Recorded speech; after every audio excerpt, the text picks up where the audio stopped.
Hello, this is DrPaulCottrell, and it is January 20th. I'm going to be live streaming on YouTube and Rumble and on my website, the-studio-reykjavik.com. Let me set that up for you guys. I'll also set up X Spaces. We're going to be going over the Trump inauguration live.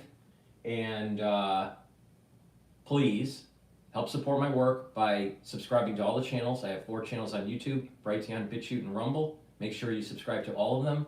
Make sure that you follow me on X. I have 2 channels on X and GETTR. And you can listen to my podcast on Apple Podcasts, Podomatic, and on my website, the-studio-reykjavik.com.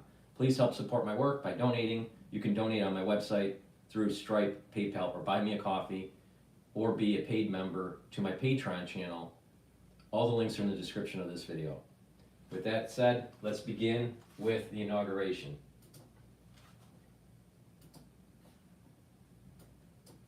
Yes, I mean, if you look, but especially Lincoln's second inaugural, which was very important. Again, the country then torn apart by war, and 600,000 Americans losing their lives, huge change in the country politically, and Lincoln chose that occasion to say, with malice towards none, with charity for all, let us bind up our wounds.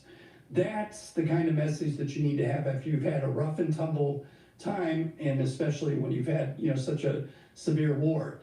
The other 2 that I really like are Franklin Roosevelt's 1933, the only thing we have to fear is fear itself, where he tried to calm the nation in the midst of this Great Depression, and it was a really important message that calmed the fears in the country, that banks closing and things like that. It was a really difficult time. His message was one of fortitude and bucking up the American people. And then my absolute favorite actually is JFK's 1961 inaugural, when he talked about, let the torch be passed to us, and then we need to be a country of service. Ask not what your country can do for you, ask what you can do for your country.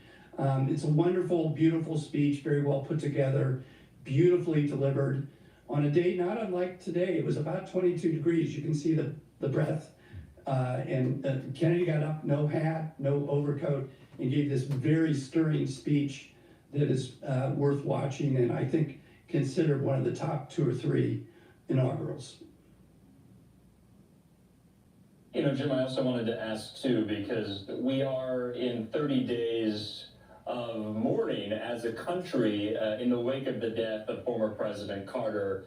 President Biden issuing the guidance and the order for all American flags on federal buildings to be lowered to half-staff. But in the last couple of days, you've heard from Speaker of the House Mike Johnson, you've heard from some Republican governors like Greg Abbott, like Ron DeSantis, and others saying that for today, the American flag should be raised back to full staff. On some state houses, that is going to happen, but we're learning, according to some reports, that Speaker Johnson also had ordered that for the U.S. Capitol, but some reports saying right now that the staff, the crew, are trying to bring it back to full staff, but the cords are frozen because it is so cold. I wanted to ask, though, was there a previous time when the nation was under a 30-day period of mourning for a former president or whatever, during the time of an inauguration? Can you think of one? Is that unique? I think it is unique. If you look at our inaugurations, today Trump will become the 47th POTUS, but we've had 78 different ceremonies because every consecutive POTUS, numbered POTUS, you have 2 swearing in ceremonies. And then we have this quirk of several presidents who died in office. And those presidents, there was an immediate transfer of power to the vice presidents in those situations. And in Nixon's resignation, the transfer to Gerald Ford. So when those presidents died in office, and you would have had, the flags at half-mast, the transfer of power had already happened. There was no real inaugural speech. There was no inaugural ceremony other than the giving of the oath to the vice presidents under these dire circumstances. It was done in various places, by the way. It wasn't just in the Capitol. Calvin Coolidge, when he took over after Harding died, his father swore him in Vermont. And several times when that sort of thing happened, an emergency presidency, if you will, those would be followed by some public ceremony on the East Portico. So to answer your question, I don't think this has ever happened before where we've had the death of a former president or a president that resulted in flags being flown at half-staff during an inauguration. It would have been during the time of, emergency. LBJ down in Dallas, he was sworn in on Air Force One. Very interesting trivia question there. The person who swore LBJ in was Sarah Hughes, who was a federal district court judge who had been appointed by Kennedy and was, a friend of LBJ's. He waited for her to come out.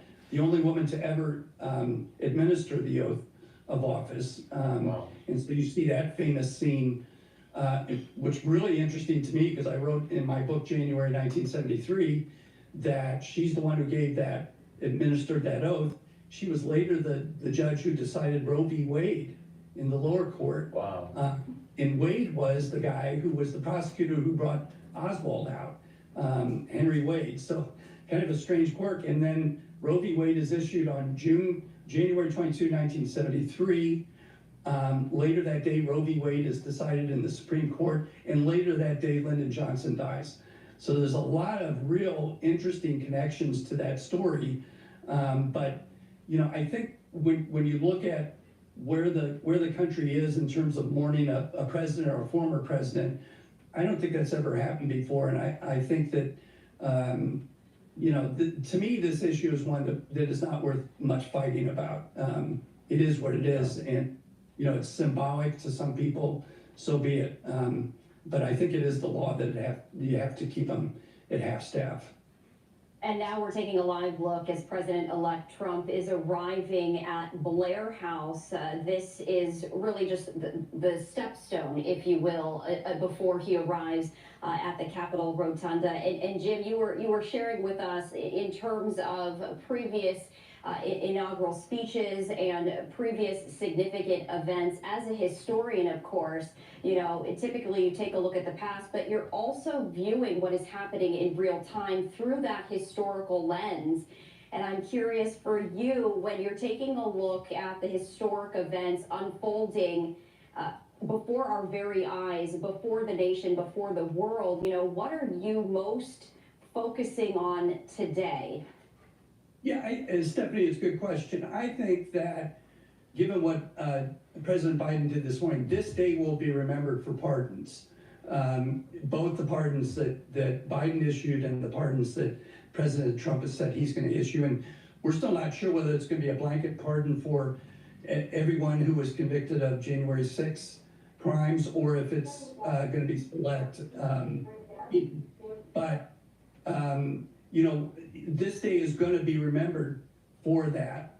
And I think people will put a lot of context around it because it will be on the Democrat side, they will say, we needed to do this because people were being threatened with political prosecutions. And on the Republican side, they're going to say, well, you politically prosecuted President Trump and these people who were protesting in 2020. Really shows a real divide in our country through this mechanism of the pardon power. And it's definitely going to be the thing that we're going to remember.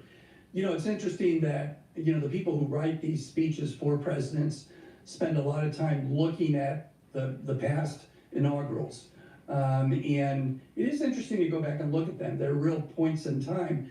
But if you look at some of the people who wrote their inaugurals before they had speechwriters, per se, James Garfield in 1881, who was a college president, just a genius in math, Civil War general, and he won in 1881. He would then be assassinated 6 months later, but he had writer's block.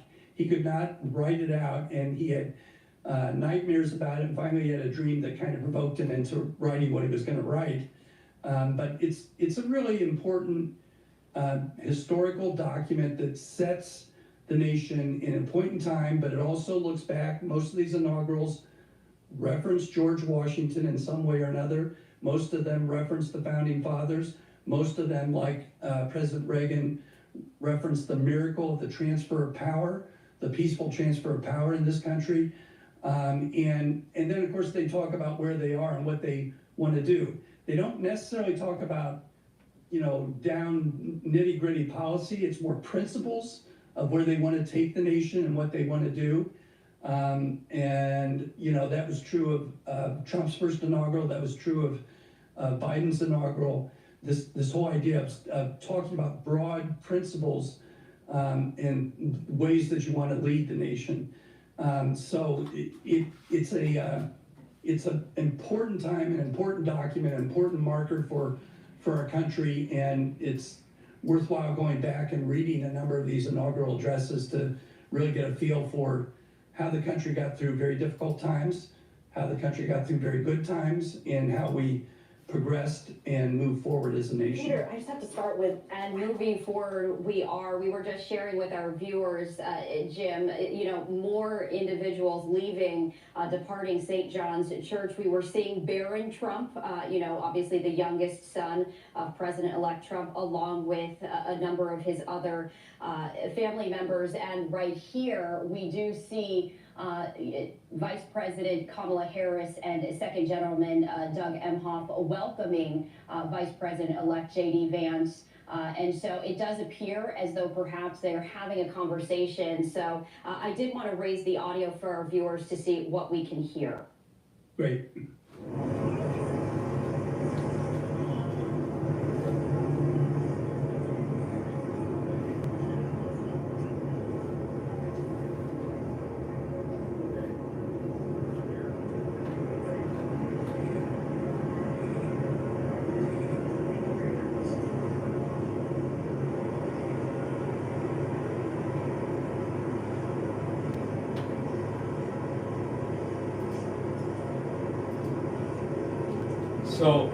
So on my BBC notifications, breaking news just happened right now. Donald Trump to declare national emergency at U.S.-Mexico border in blitz of executive actions on day one.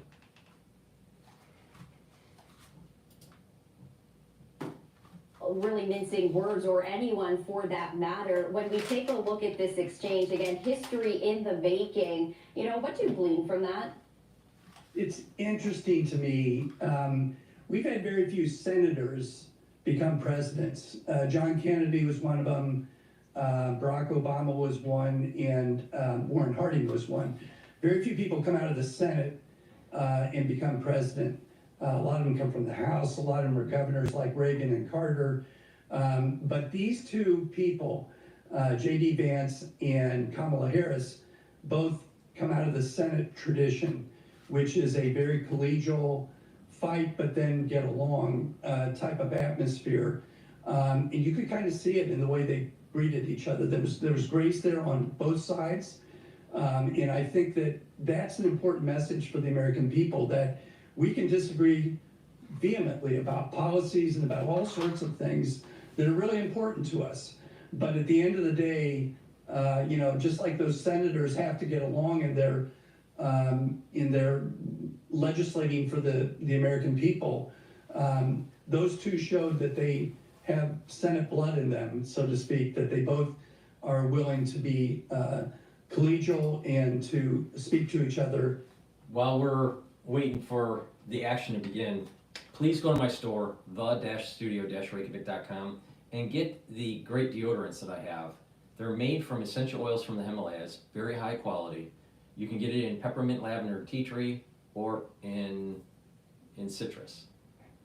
Now, these deodorant bars are dual purpose. Use them as a deodorant for males and females, and it will also help to detoxify your body. So it's a great way to get healthy and to use a deodorant that's made from all natural ingredients. Has no aluminum, no baking soda, made from essential oils from the Himalayas. So please go to my store, the-studio-reykjavik.com. The link is in the description of this video, and get the peppermint, lavender, and tea tree deodorant or the citrus version. Another great product that I have that you should be getting because of the cold season is the elderberry zinc lozenges. I also have Manuka honey lozenges. So please go to my store, the-studio-reykjavik.com. Get a couple bags for your household. Be prepared for the cold season and the allergy season. It's made from structural nanosilver. And the structural nanosilver soaps that I have, you can get it in charcoal tea tree right now. Please go to my store, get a couple bars for your household. Very high quality soap.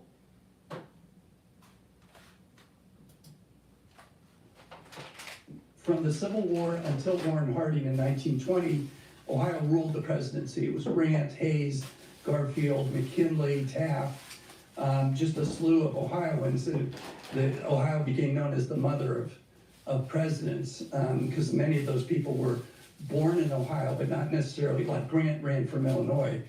But Ohio was known as a swing state. It was known as a heart of the country type state where, you know, people from both sides would share power back and forth.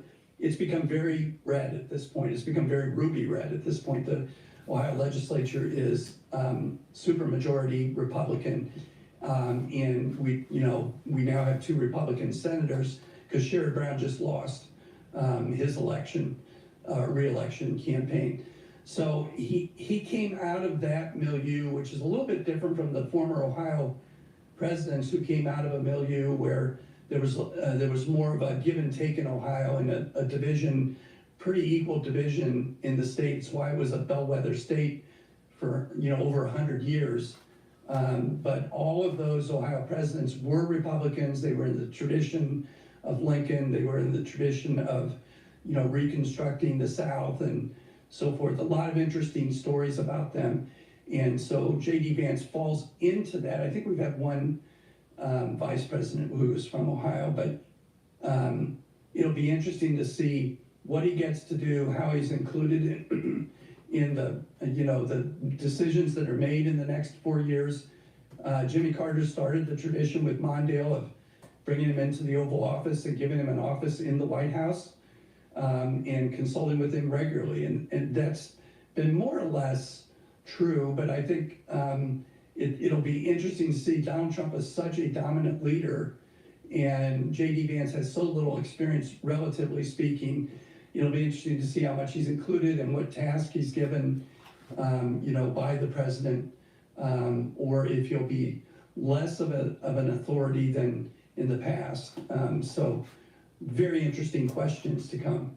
And it's interesting that you bring that up, Jim, because, talking about the role of the vice president, during former President Jimmy Carter's funeral, we were hearing the words of the late former Vice President Mondale, and talking about the reason why he accepted was because he wanted the role of the vice president to be one that was respected, one that was more equal than in years past. And it is going to be interesting to see what that dynamic is like and what role J.D. Vance will play as we continue to take a look outside of Blair House. We are expecting President-elect Trump to depart momentarily. And on the lower right-hand side of your screen, that is an aerial view from inside the Capitol Rotunda, just a stunning view as we take a look. And previously, there were some singers. It does look like perhaps the ceremony, that portion of it has concluded,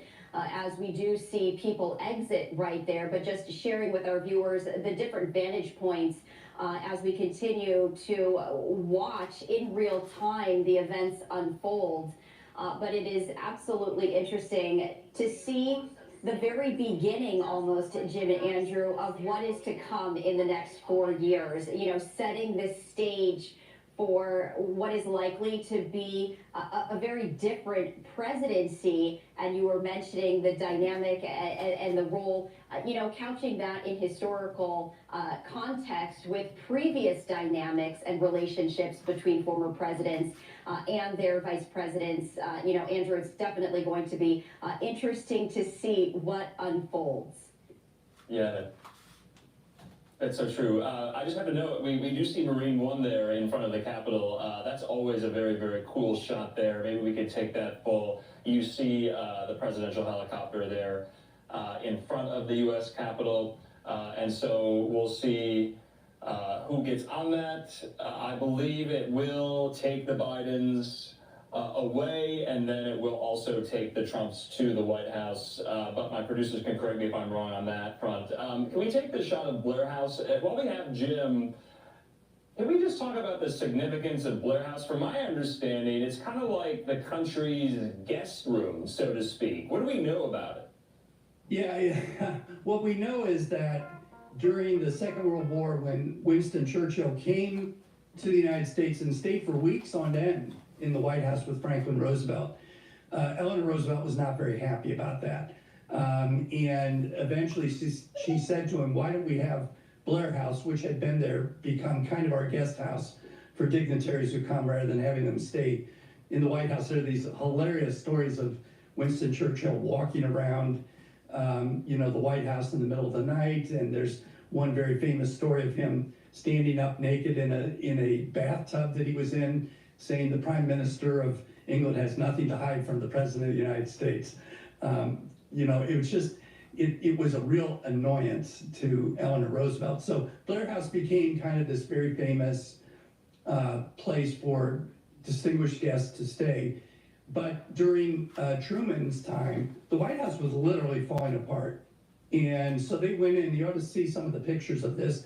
They gutted the White House during Truman's administration, and he lived across the street in Blair House during that time. So it became kind of the White House itself.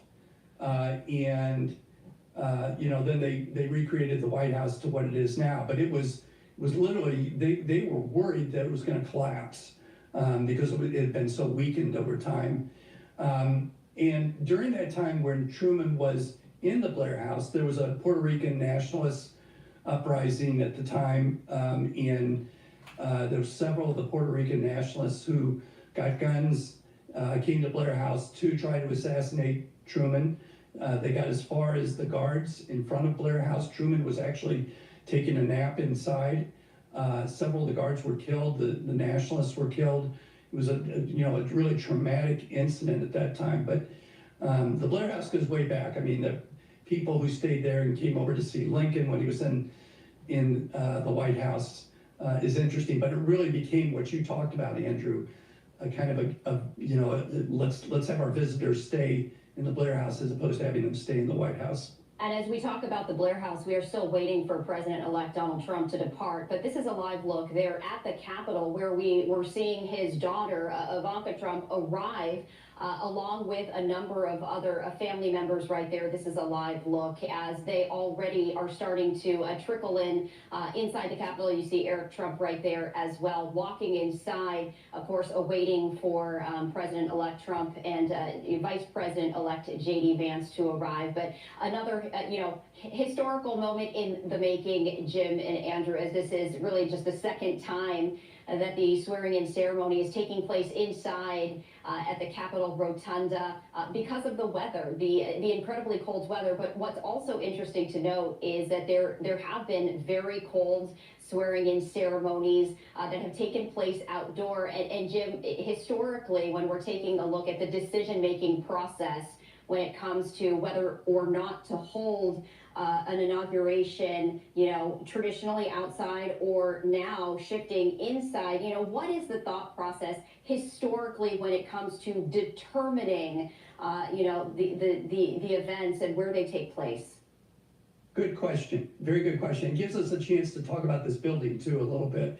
When the Capitol was built, the very first building was the Senate building, which is just to the right of the big dome right there. That was the original structure that was built. And then they began to build the middle part that will be the rotunda. The original rotunda had a cap to it that was much, much smaller than the one you see. In fact, the one you see was built during the time of Abraham Lincoln. You can see pictures of it being constructed during one of his inaugurals. So they built that, and then the house was built on the other side. And then eventually they expanded the two wings, so where the Senate is now is further out, where the House is now is further out. But so in that context, these inaugurations took place in various stages and in various places. The Senate building was originally used, as was the House chamber, for the very first presidents. The first time it went outside was Andrew Jackson, and they used the east portico, not the west. The west portico is where it's been done since Ronald Reagan switched it from the east to the west, where you look down the mall and you know, that beautiful setting that you've shown pictures of. It always prior to that was on the east side, and the east side is where you see, you know, those famous pictures of Lincoln when he's giving his second inaugural are on the east side. What's interesting is once they built this huge dome on top of the you know, the structure, it really made the pillars that were in front of the east look very small and out of place. So there was a project to redo that, and they took those pillars down, they took that facade down, and if you're in Washington and want to have some fun, those pillars are all in the National, I think, Arboretum, standing like, you know, if you went to Rome and saw ruins and so forth, those pillars are out there. And they were replaced by new pillars and a new facade. So the facade you see with Lincoln is not the same facade where he spoke. It became much bigger and elaborate. And each president, you know, made a decision about whether to go forward with, you know, the exterior inauguration. When Grant was inaugurated, I think it was for his second time, it was extremely cold. It was like, you know, 16 degrees. And he went out, nevertheless, gave his inauguration outside, but he held his inaugural ball in a room in the Treasury building where it was so cold people were wearing overcoats and the champagne froze.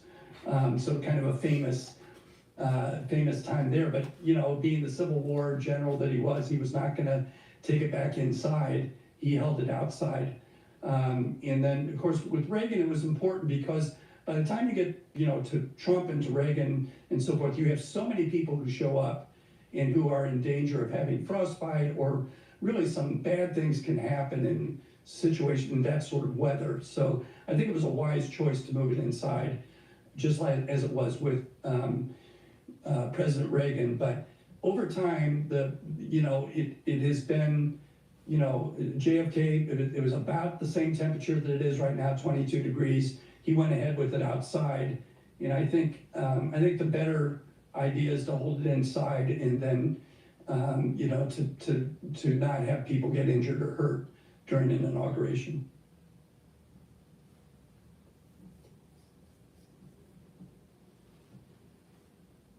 Yeah, we're just looking at some of the arrivals yet again. Maybe we can listen to some of them here. All right, so while we're cycling through here, let me plug a couple products. Please go to my store, the-studio-reykjavik.com, and take a look at the different supplements that I take. You listen to the protocol that I follow to help to improve my health, and you'll learn something. Max 35 is something that I take every day. I take a teaspoon of it a day.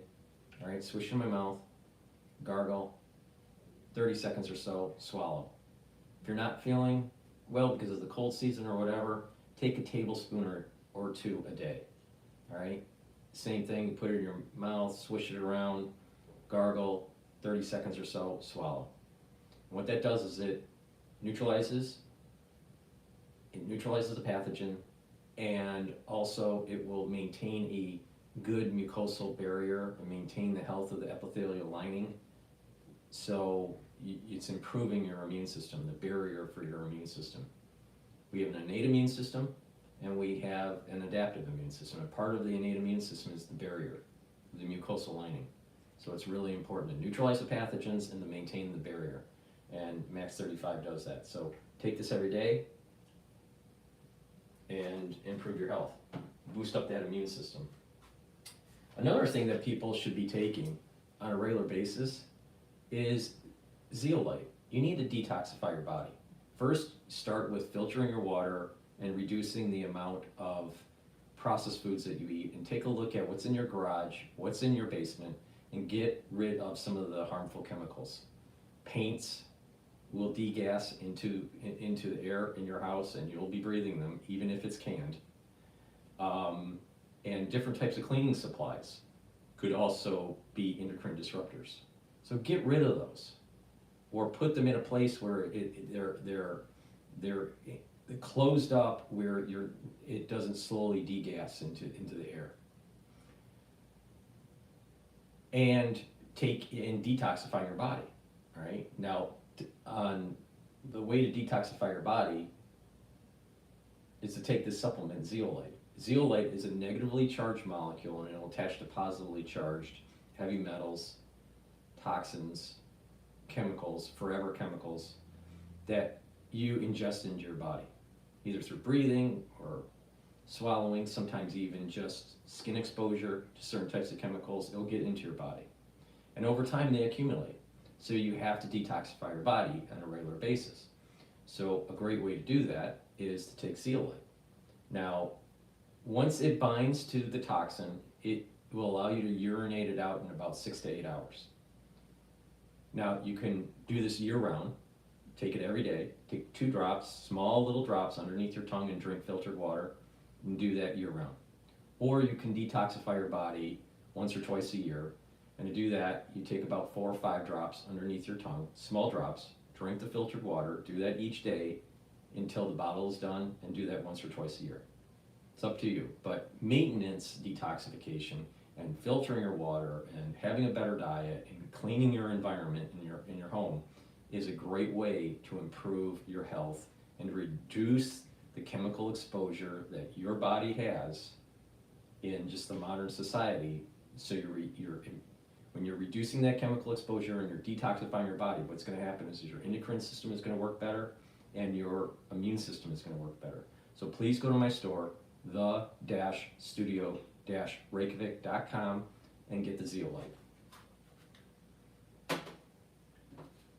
Now, obviously, vitamin C is really important. Not only is it important for your immune system, but it's important for your skin. So please go to my store, the-studio-reykjavik.com, get this vitamin C with magnesium, boost up your immune system, and improve your skin health. Go to my store, the-studio-reykjavik.com.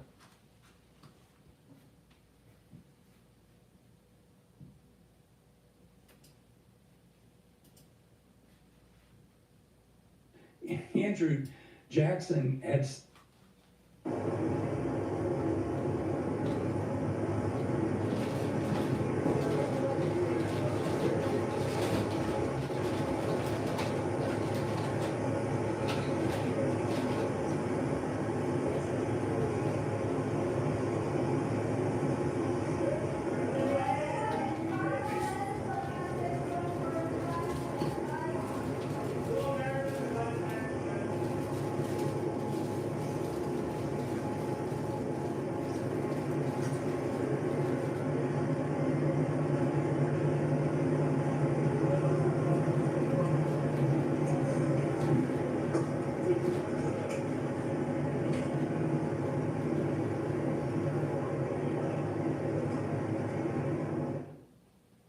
say this is really interesting as we're watching President Biden and President-elect Trump standing there, apparently seeming to have a conversation of some sorts.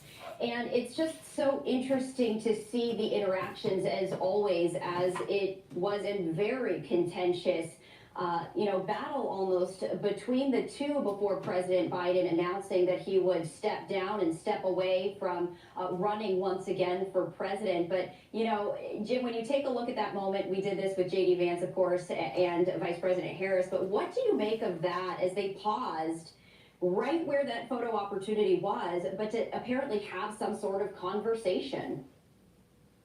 The same thing I said about the J.D. Vance moment. This is good for the country to see. The unity is good. The friendship shown between two men is good. Melania Trump looked a little uncomfortable, but that's a difficult role to be in. And when the two of them went in, it looked like they continued to talk. This is reminiscent of Obama and Trump speaking at Carter's funeral too. This is a time for people to begin treating each other as not just political enemies, but as, fellow Americans. If you look over... The Democratic Party is going to continue to demonize the Trump administration and the Trump supporters. Trust me on this.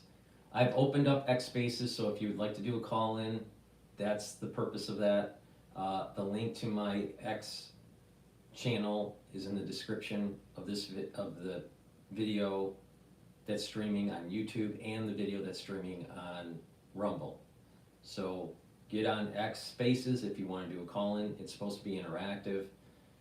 In addition, just a reminder, I am streaming on YouTube, I'm streaming on Rumble, and on my website, the-studio-reykjavik.com.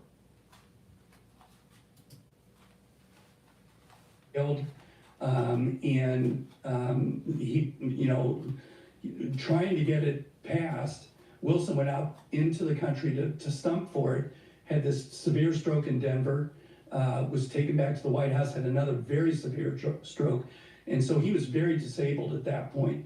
And by the time, it came time for Harding to come to the White House and to go with him, they did go over together, but once they got to the Capitol, Harding kind of excused Wilson and said, I will not blame you if you don't want to come out for the ceremony itself, because he really was disabled at that point. And so Wilson was taken to his house on S Street, which is still in existence, a great museum if you're in Washington to go see.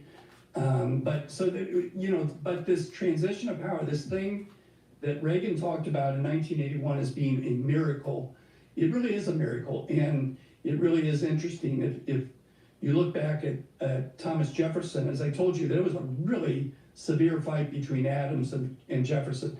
They would later in life become friends and would write letters to each other. They'd both die on the same day in 1826 on July the 4th, interestingly enough. But during that time, as I said, Adams left and Jefferson went ahead and gave his magnanimous speech. So if you look at what has happened in these transitions of power, many people called that 1801 election a revolution, because it really was the first time we saw political power handed from one party to another. It was the very beginning of parties, and so people saw that as kind of an important revolution and an important development in the American. Now, I've said this on the previous video that I published. Trump's presidency and his demeanor are very similar to Reagan, which is the last time this happened in the rotunda for the inauguration was the second term for Reagan.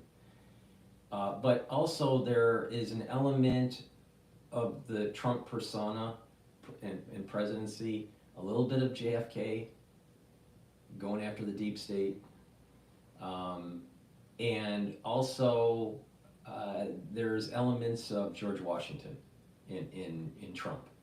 So George Washington, JFK, and Reagan. It's not just Reagan. It's all three in different compositions. Now, we're going to be living in very tumultuous times. A lot is going to happen in the next 4 years. A lot's going to happen within this year. A lot of history is going to be made here. Some good, some bad. But, keep that in mind. Now, my take from the perspective of the Reagan alignment in Trump, we may actually see the fall of Putin and Russia during this administration, this second term of the Trump administration. So, I have a feeling that's what's going to happen, that there's going to be actually Putin falls, and then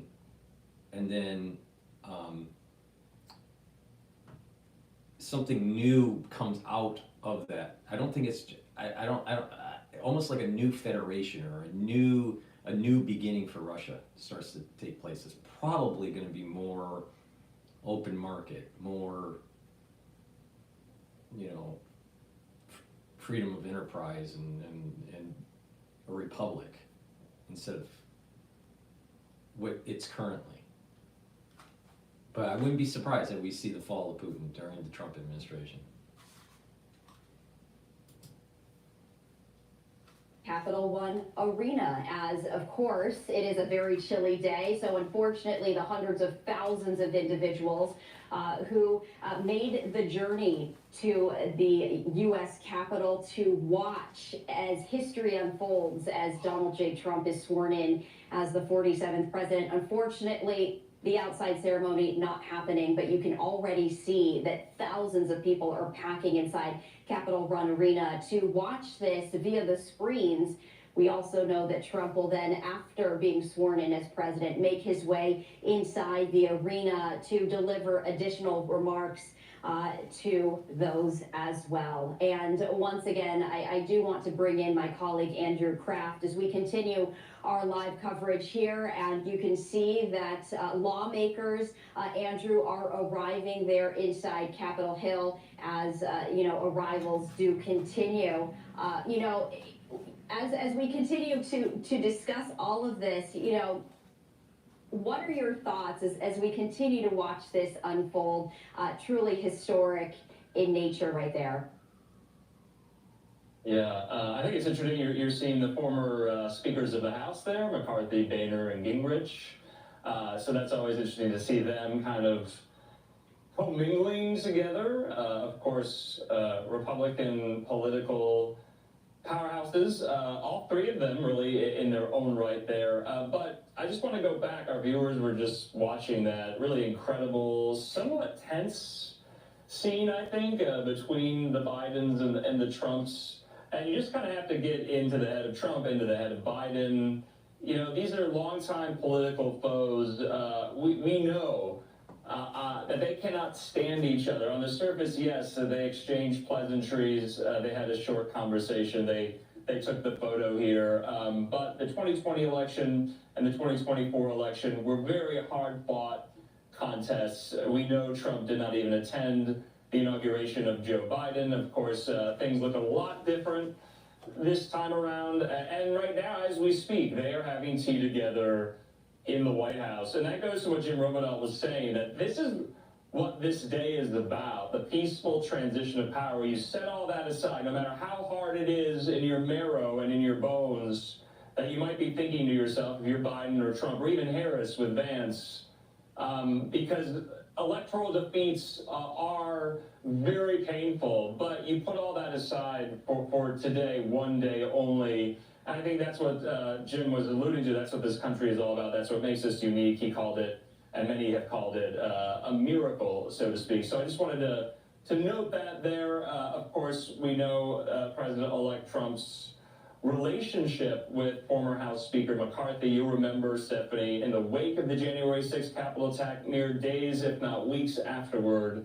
Kevin McCarthy went down to Mar-a-Lago, and that was really seen as a game-changing moment. That was seen as a moment that was rehabilitating Trump's image in the wake of the January 6th Capitol attack, that there were going to be fellow Republicans who will still stand by him and forgive him for January 6th. So I thought that was interesting. McCarthy, of course, we know how that unfolded for him. He lost the gavel. His own fellow Republicans, 8 of them, ousting him from the speakership now a little bit over a year ago. And so he's on hand. There's going to be a lot of people on hand in the Capitol Rotunda. But that's what I'm thinking of right now. And just for our viewers, to get them up to speed on what's happening live right now, they are, the Bidens and the Trumps, having tea together at the White House before they ride together to the Capitol, to the Rotunda for the swearing-in. We're taking a live look, Andrew, of the White House right there as the tea ceremony is underway. And it's always so interesting as we see, the political... Well, while they're having tea at the White House, Davos is happening right now, and the New World Order is being all reconfigured. But before we go to Davos, please go to my store, the-studio-reykjavik.com, and follow my lead.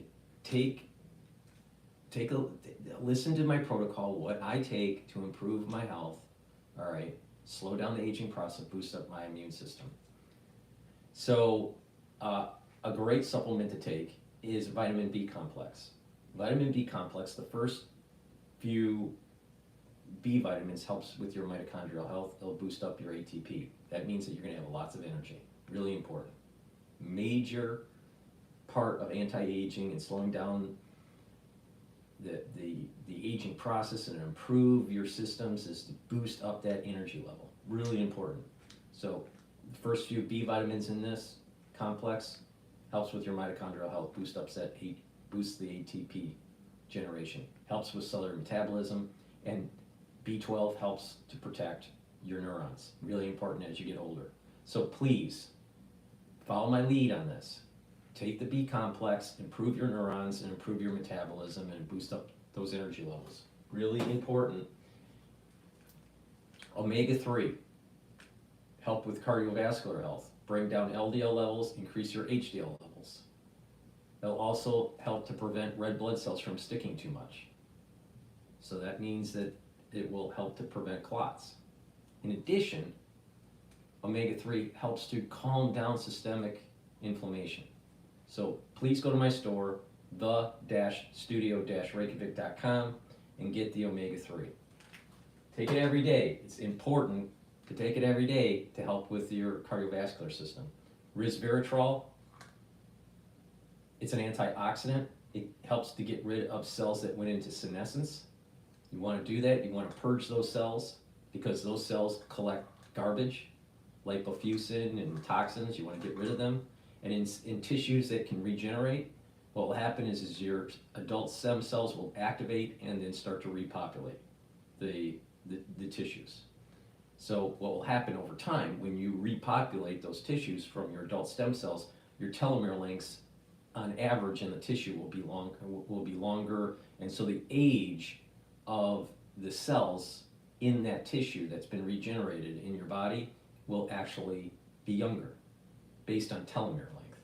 So please go to my store, the-studio-reykjavik.com, get resveratrol. Resveratrol works really well when you stack it with stuff like C60 that I sell in my store, ubiquinol, NAD+, NAC. So please go to my store, the-studio-reykjavik.com, get the resveratrol. I've been taking resveratrol for decades, and I look a lot better than Alex Jones, and I'm older than Alex Jones. And lastly, magnesium and zinc. Boost up your immune system. Take this every day. And if you're not feeling well, take a double dose. Make sure you drink it with filtered water. Go to my store, the-studio-reykjavik.com. Alex Jones is 2 years younger than I am. I am way more fit than Alex Jones. Do you want to pay attention to Alex Jones and how, what sorts of things to take? Or do you really want to follow someone that actually is doing it and that has the highest quality stuff that you can get? And obviously the proof is in the pudding, it works. Please go to my store, the-studio-reykjavik.com. Take a look at my longevity boxes. I've curated them so they're at a lower price to help you, be able to get the products that you need. Also the anti-aging boxes. They're at a discount too. I built them up, so just if you buy those boxes, those anti-aging or longevity boxes, you got everything you need to be able to get healthy at different price points. Because I know some people can't afford everything I take. I get that. I understand. Some people can't afford it all. But if you chip away at it and take some here and some there, you're going to be able to improve your health. You're going to improve your endocrine system, your exocrine system, your cardiovascular system, your brain, your liver, your GI tract. You're going to get healthy. Trust me. All right. Well, it looks like Bloomberg maybe is on a commercial break. Hold on. Leading to global elections, in the dissonance that moves the Nikkei, and the rising course conducted by AI. There's music in the market. All right. While I'm waiting for Bloomberg to get back online, the currency markets are open today. So the USD yen, Japanese yen, is trading at 155. So the yen is actually a little bit stronger than previous day trading. The Euro USD is trading at 1.04.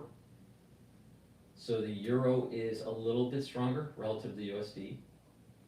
And oil is trading at about $76 a barrel.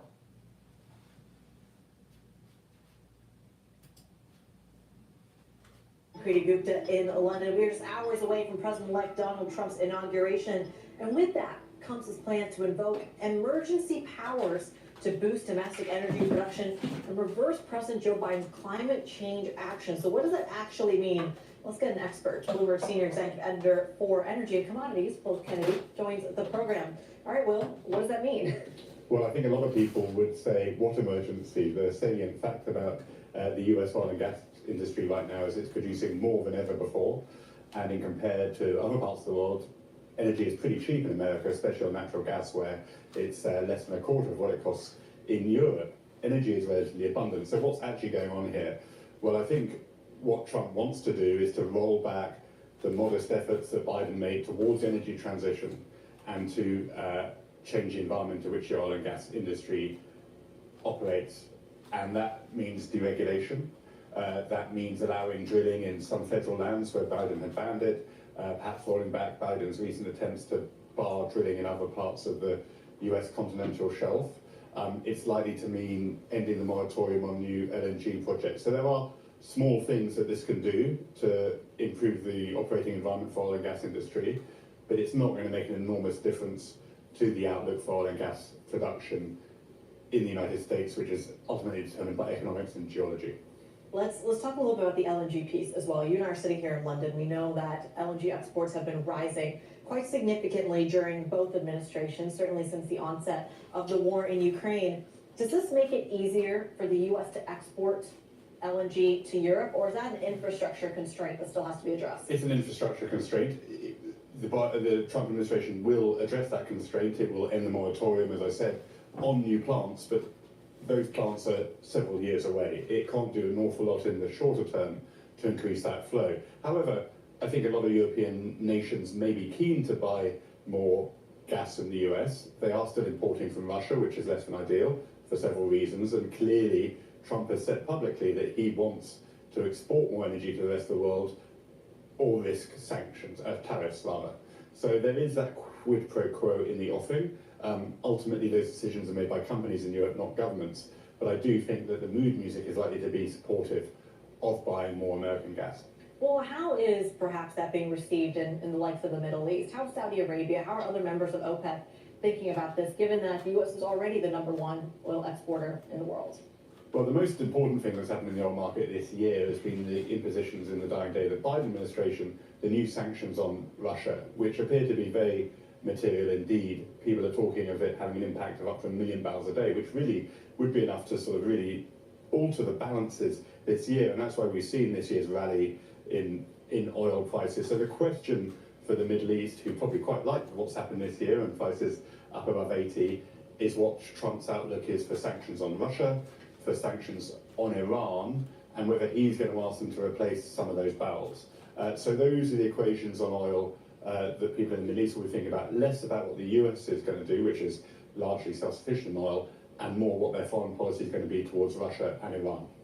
Certainly something we're going to be keeping an eye on. Bloomberg's Will Kennedy, whose next 4 years are about to get very, very exciting. We thank you so much. Still ahead, we're going to get more insight on some of those geopolitical challenges that Will was just talking about. Tina Fordham will be joining the program to break it all down. Stick with us. All right, while we're waiting for them to come back online to talk about some of the economics, please go to my store, the-studio-reykjavik.com, and get the olive leaf extract. This is a dual-purpose product. It helps to boost up your immune system and your cardiovascular health, brings down inflammation, and helps with your total cholesterol numbers, brings down LDL levels and increases your HDL levels. This is a really important supplement to take, and I believe in providing dual-purpose products that give you, multiple benefits. This is a perfect product. So please go to my store, the-studio-reykjavik.com, get the olive leaf extract, and don't look like McConnell, Senator McConnell. I mean, that boy is really aging. Please go to my store, the-studio-reykjavik.com, and get the turmeric and the ashwagandha. If you pay attention, This is one of the major pillars that I talk about. There are 3 major pillars that you need to do.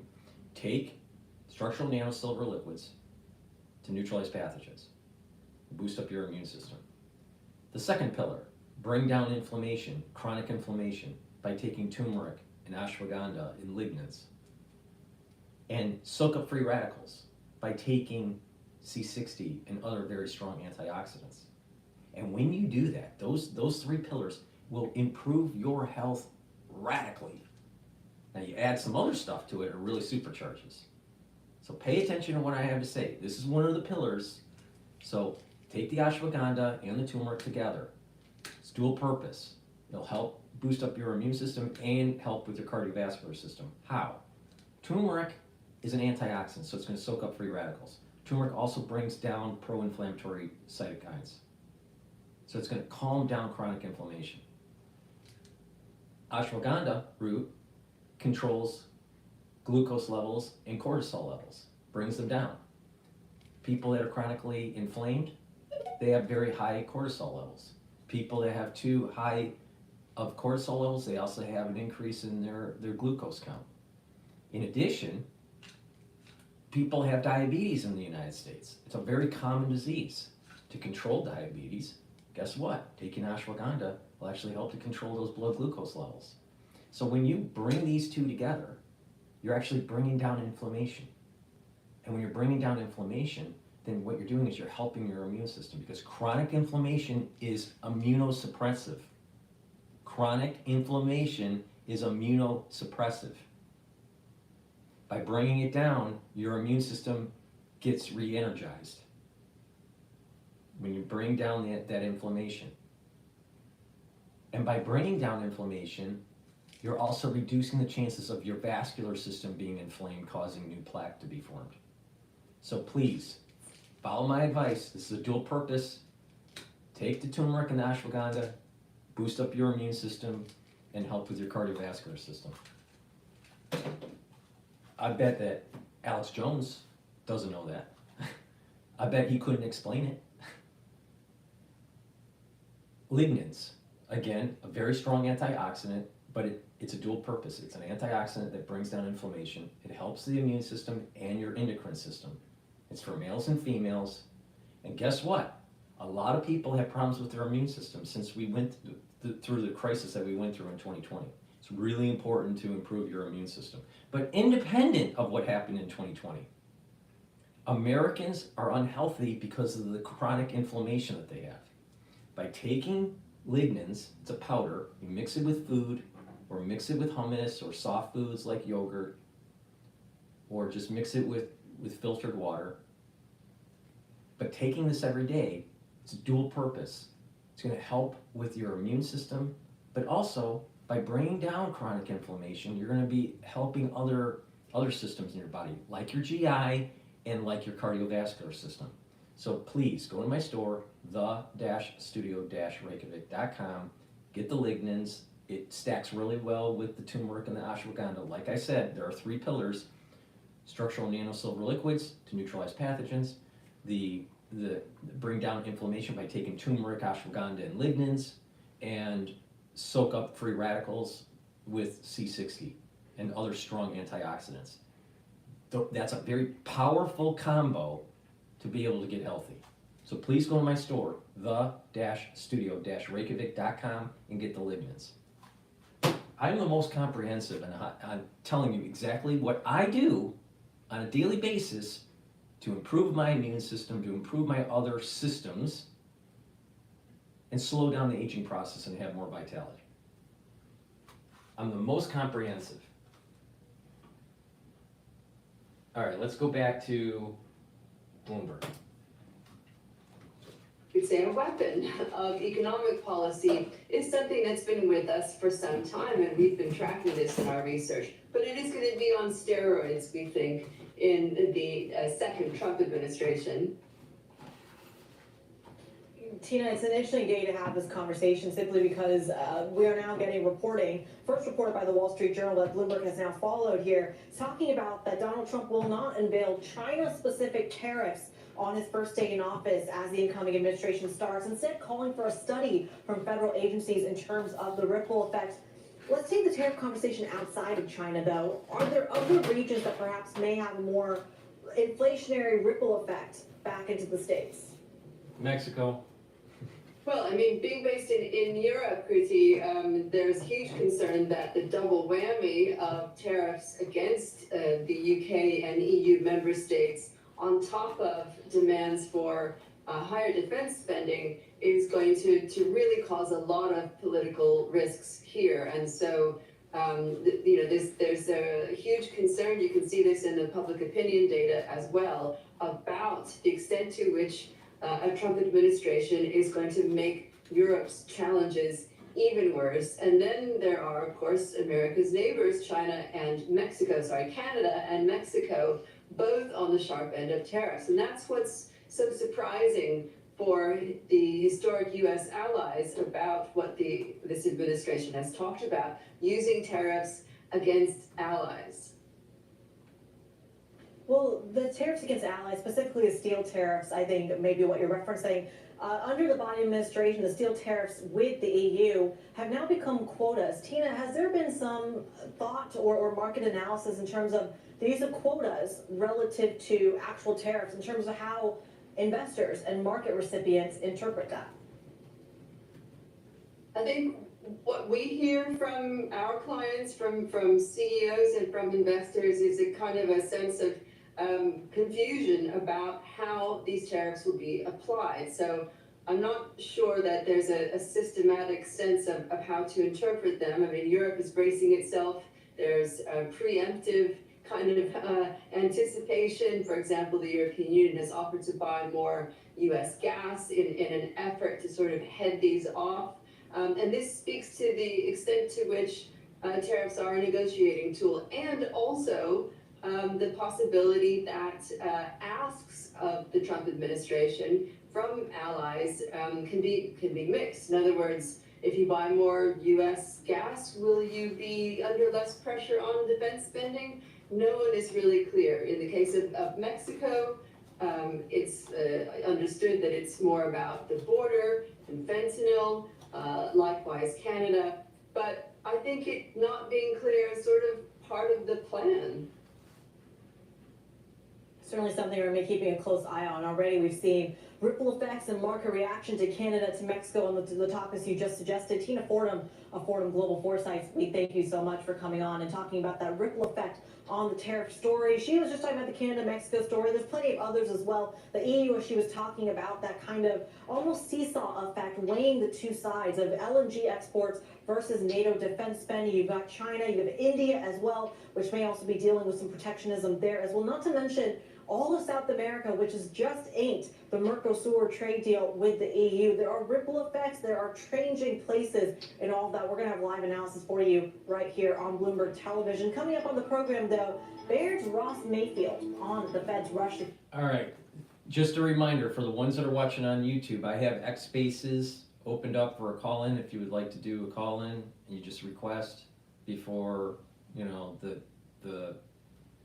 speech for the inauguration starts. Also, I'm live streaming on Rumble, so anyone on Rumble that would like to do a call-in, please join the X Spaces. In the description of the stream is the X channel that I have, so please click that and join the X Spaces if you want to do a call-in. The ones that are listening now, if you would like to talk, just request the mic, I'll pass it to you.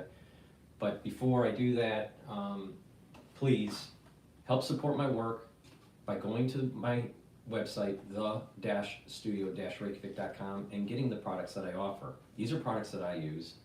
So, structural nano silver gel, either in the tube or in the dispenser. You use them the same way. They're very high quality and they're dual purpose. They'll help to heal your skin if you have a cut, an abrasion, a minor burn. They'll help to heal it quicker. You can use it as a skincare, put it on your skin. It'll help to clear the skin, and you'll notice that your skin is tighter, especially on your face. If you put this on your face, let's say, or on your skin before you go to bed and then exfoliate in the morning, you'll notice that it's a great skincare, overnight skincare. In addition, it'll help to neutralize pathogens. So you put it on your hands, around your mouth, around your nose, around your eyes, around your ears, lightly coat your nostrils, and what you'll notice is just that you've created a barrier, but not just that, it's neutralizing pathogens. And it stays active for 5.5 hours, way better than Perel. Perel cracks your skin because it's alcohol-based, and it's only active for about 30 seconds. This stuff's active for 5.5 hours. So please, go to my store. This is way better than anything you're using to help sanitize your hands. So please, go to my store, get the structural nanosilver gels, get a couple for your household or for your work. You're gonna need them, trust me. Structural nanosilver toothpaste. This is a great toothpaste that I have on my store. It has no fluoride, because fluoride makes you stupid. You don't want fluoride. Fluoride is bad for you, so no fluoride in this toothpaste. It has structural nanosilver. It'll whiten your teeth, freshen your breath, help to maintain and improve your gum line, and it'll neutralize pathogens. And when you do that and you have good oral hygiene, you're reducing the chance of cardiovascular disease and you're reducing the chances for valvular disease. When you get older and you have bad oral hygiene, you're increasing the chances of problems with valvular disease. That means you're gonna have problems with your heart. Bad, really bad. So please go to my store, get this toothpaste. This is the best toothpaste that you're gonna be able to get. And oh, by the way, this toothpaste is way better than anything Alex Jones is selling.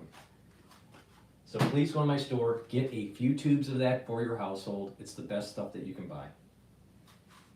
And lastly, probiotics, really important. Bring down inflammation in the gut to get your gut populated with the right gut biome so you have better metabolism. When you have better metabolism, you're reducing the chances of leaky gut syndrome and you're reducing the chances of having mutations in the cells in the lining of your colon and in your intestines.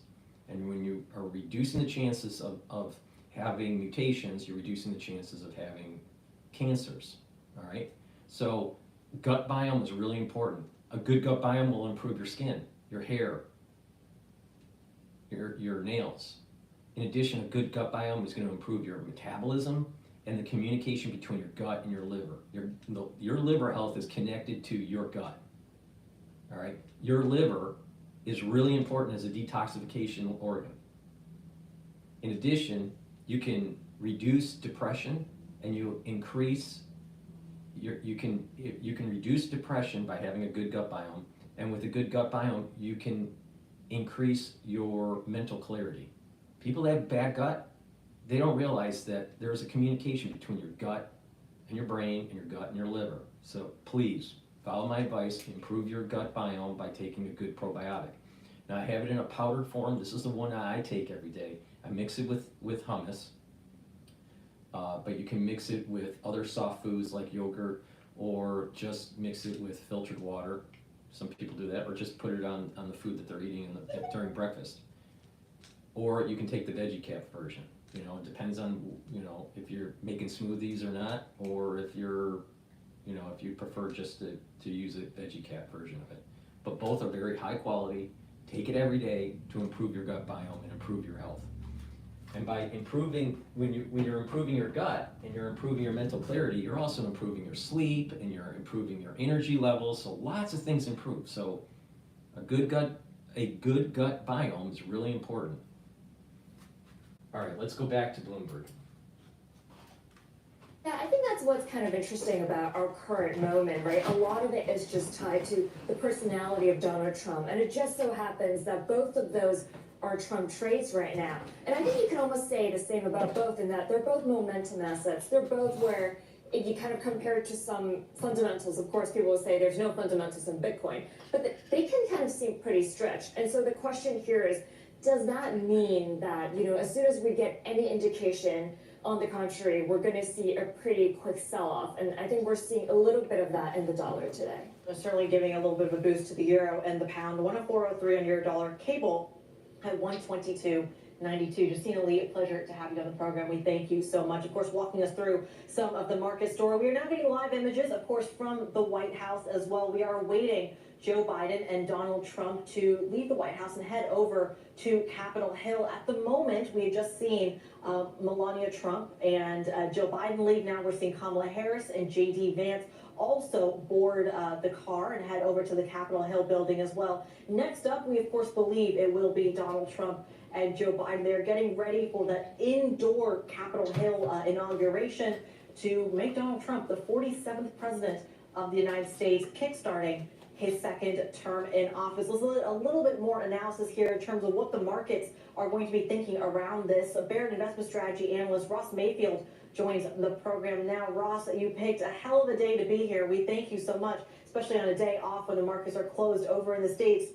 We've been talking for the last 2.5 hours about kind of what this Trump playbook actually looks like, especially around headlines around the tariff story. For you, what is the Trump playbook in the second administration? Does it look like his first? Yeah, I think it looks a lot like his first, and so I think that we can take some lessons from the first term. Now, obviously, I think they're hitting day one more prepared this time around, so I think there will be quicker action. I think they have the people in place that they really want in place, so we might see a quicker moving administration, but immigration, tariffs, tax cuts, I mean, those are the three pillars the first time around. It'll be the three pillars the second time around. We're seeing some of those Trump-linked assets rally, but by and large, you know, set against the soft landing in a bull market. So I think that the continuation of the trends that we saw in the Biden administration across 2023 and 2024 will continue in markets into 2025. And they have something to do with the policy landscape, but a lot more to do with the economy. Well, talk to us about the economy there then. There's a consensus that the U.S. economy can do no wrong. Deregulation will be a tailwind for the stock market. What drops the stock market? What's the Achilles heel of that argument? Yeah, well, we've seen it over the last, couple of months here is that if bond investors and bond vigilantes, if you want to call them that, expect that a stronger economy and higher inflation will persist kind of, if not into perpetuity, at least over the next 3 to 4 years, then you see long bond yields creep up and really start to pressure equities. So that 10-year yield creeping through 4.5, 4.75, pushing up towards 5% has been an Achilles heel of the market over the last couple of years. I don't think that necessarily is a death knell for equities. We've seen long protracted bull markets with higher yields than this before, but it's a tactical risk to keep in mind. I think the other one you've seen play out over the last couple of months as well, which is sentiment. The euphoria around the tax cuts and deregulation really leaves the market priced to perfection. And so any chinks in the armor along the way will be met with probably an outsized response from the stock market. So how are you, describing the outsized response to some extent that we've already seen, to your point? Is it a momentum trade, as Justina was just telling us on the program, or is it more of a defensive trade, maybe from international investors that are going for the big tech names, that are going for the bond market, that are going for the strong dollar? Which is it?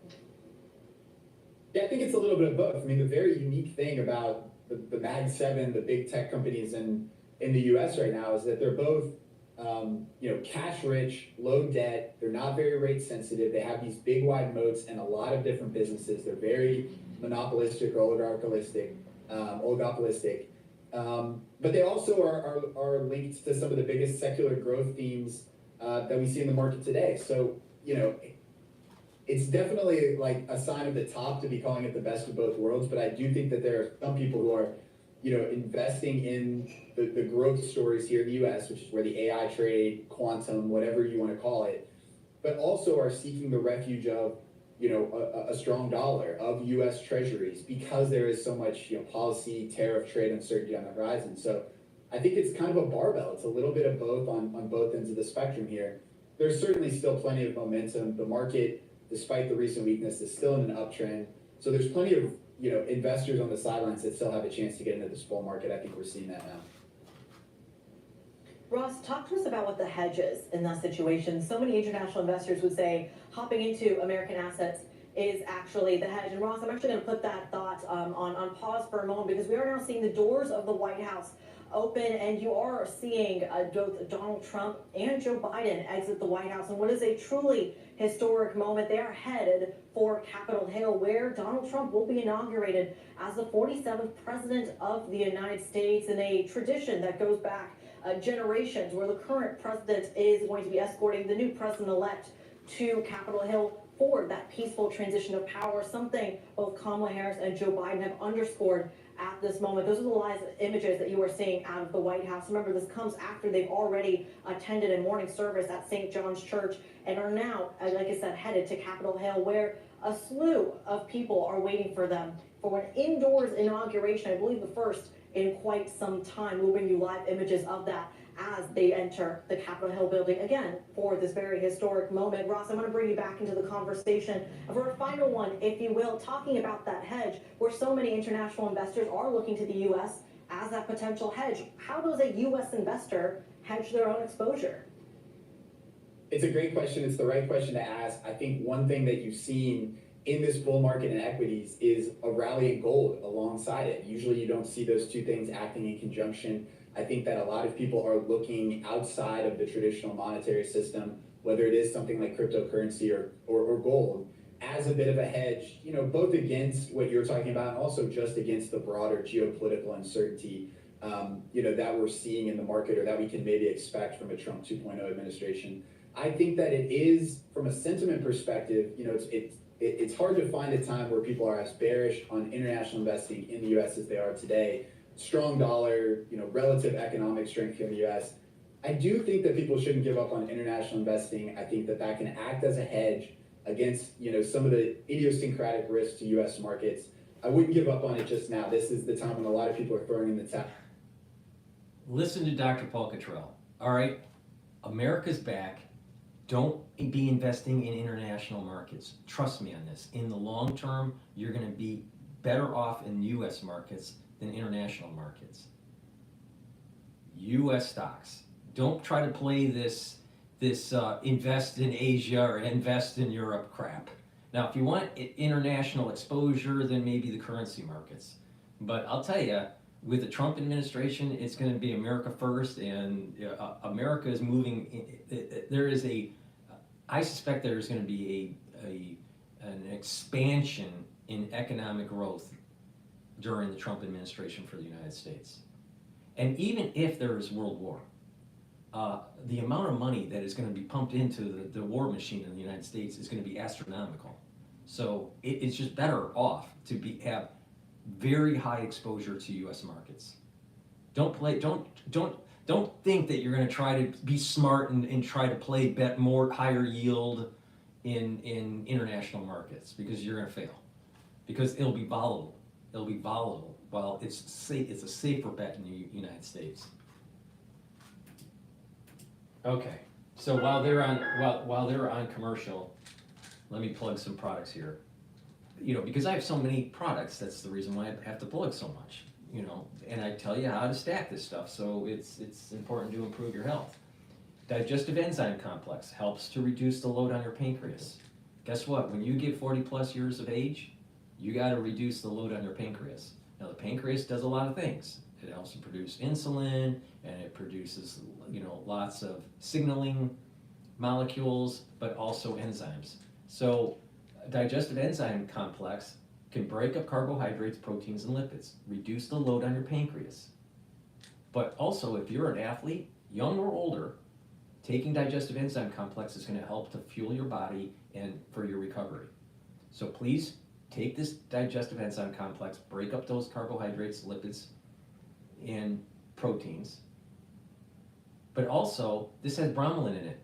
Bromelain is fibrinolytic, breaks up clots. Also, the proteolytic enzymes that are in this will help to break up glycoproteins. Both bromelain and the proteolytic enzymes that are in digestive enzyme complex was really important to take during the 2020 season. Why?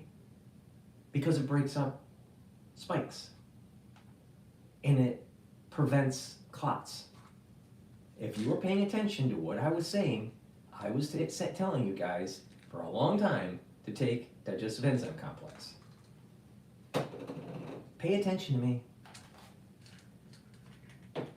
Myotrol, really important to take because when you get older, you start to lose muscle mass. All right? So to reduce the atrophy of the muscles and to gain more muscle, take Myotrol. In addition, if you're an athlete, young or older, taking Myotrol is going to increase your strength and your muscle mass. So take this as a supplement to improve your health and your skeletal muscle structure.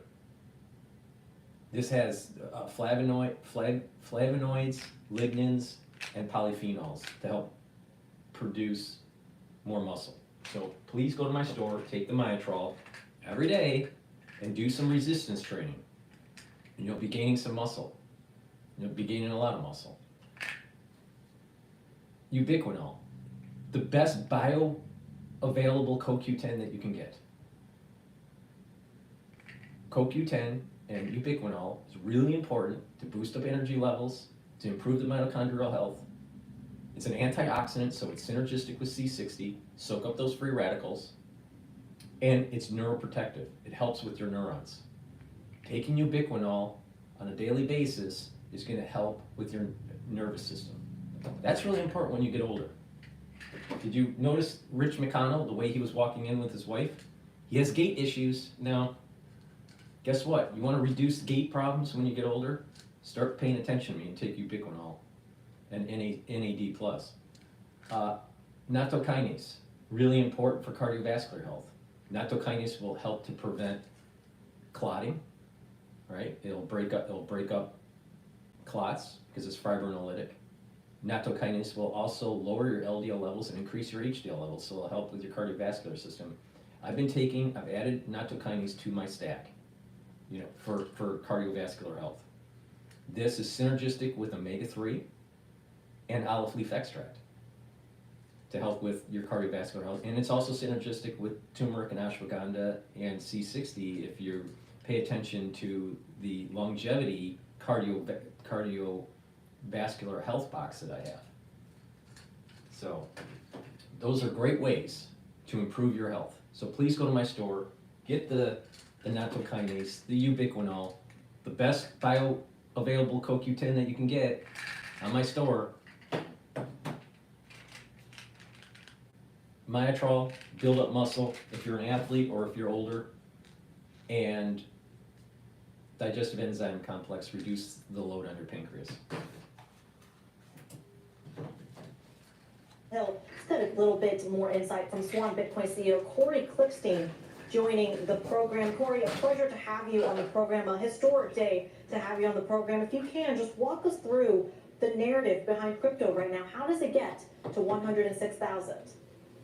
Yeah, thank you so much for having me on, PT. It's nice to meet you, and hopefully it was at 106 before the end of the year. Historic day here with the first ever pro-Bitcoin president. Obviously, he's pro-crypto as well, and that comes with a mixed bag of initiatives and priorities. But for Bitcoin, the headliner, the granddaddy, and an asset class unto its own, it has been quite the price rise. We saw a bit of a weekend slump where it actually dipped down into the 99 range, and then this morning it actually ticked over 109 on a few exchanges, and now, as you know, it has settled into the 106 range.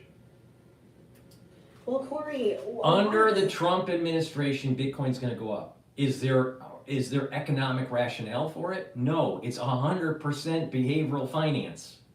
It's all about expectation. It's all behavioral. It has nothing to do with fundamentals. Nothing to do with fundamentals. Zero. Yeah, there's two very distinct asset classes here. Of course, there's Bitcoin, and then there's everything else. So I'd say that's something to keep in mind. On the Bitcoin side, there's not much that needs to change. It's been pretty clear from a regulatory standpoint, going back 11 years now, that it's a capital asset or property according to the IRS, and it's a commodity according to the SEC and the CFTC. On the crypto side, these are companies with centralized versions of blockchains that can be controlled, where they can alter the supply.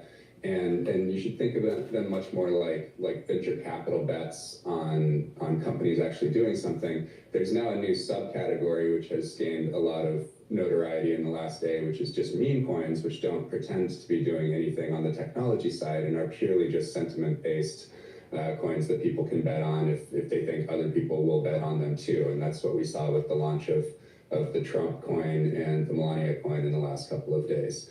But for the sort of original crypto industry that is trying to figure out some way to deliver some value beyond just trading these coins, they're going to have a free rein to do whatever they want to do in the U.S. Going forward. It seems like the SEC has had a major shift toward hands off, and obviously a lot of people are piling in and sort of expecting a bit of a Wild West period over the next 4 years at least. It's certainly something we're going to be watching very, very closely. And Corey, it comes at the same time as we see such a massive surge in the dollar as well. Some would argue that the crypto almost fundamental thesis is the antithesis of investing in the dollar as well. Don't even get me started on things like the digital dollar, the digital euro. Corey, we could talk about this for hours, but for now I have to wrap it up. Swan Bitcoin CEO Corey Klippstein joining the program. We thank you so much. As Corey was speaking to us about the crypto story and of course what Donald Trump's presidency may mean for the sector, we are getting live images of the Trump motorcade officially arriving at the Capitol building. This is, of course, where he's going to be inaugurated to be the 47th president of the United States. And I was just told it's going to be the first indoor inauguration since Ronald Reagan's second term in 1985, so certainly one to break tradition of at least the last 40-something years. He is joined, of course, by Joe Biden, the current president of the United States. He's already going to be meeting Melania Trump, Jill Biden, the former First Lady and the current First Lady and new First Lady to be, as well as Vice President Kamala Harris and Vice President-elect J.D. Vance. They're all awaiting Donald Trump's arrival within the Capitol Hill building. So we, of course, have those images for you live. These next 24 hours are going to be crucial. He is expected to be sworn in. The ceremony expected to kick off in about 10, 15, maybe 20 minutes time, followed by, of course, the executive orders. You can now see that he is officially inside the Capitol Hill building, and to which he will, like I said, be sworn to be the 47th president of the United States. The executive orders is perhaps where a lot of the market attention will be. In the next 24 hours, things to be included may include what the TikTok ban may actually look like.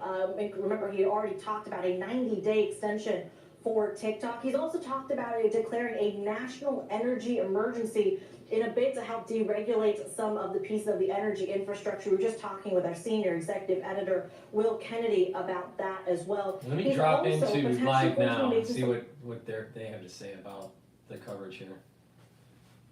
All right, so Trump just walked into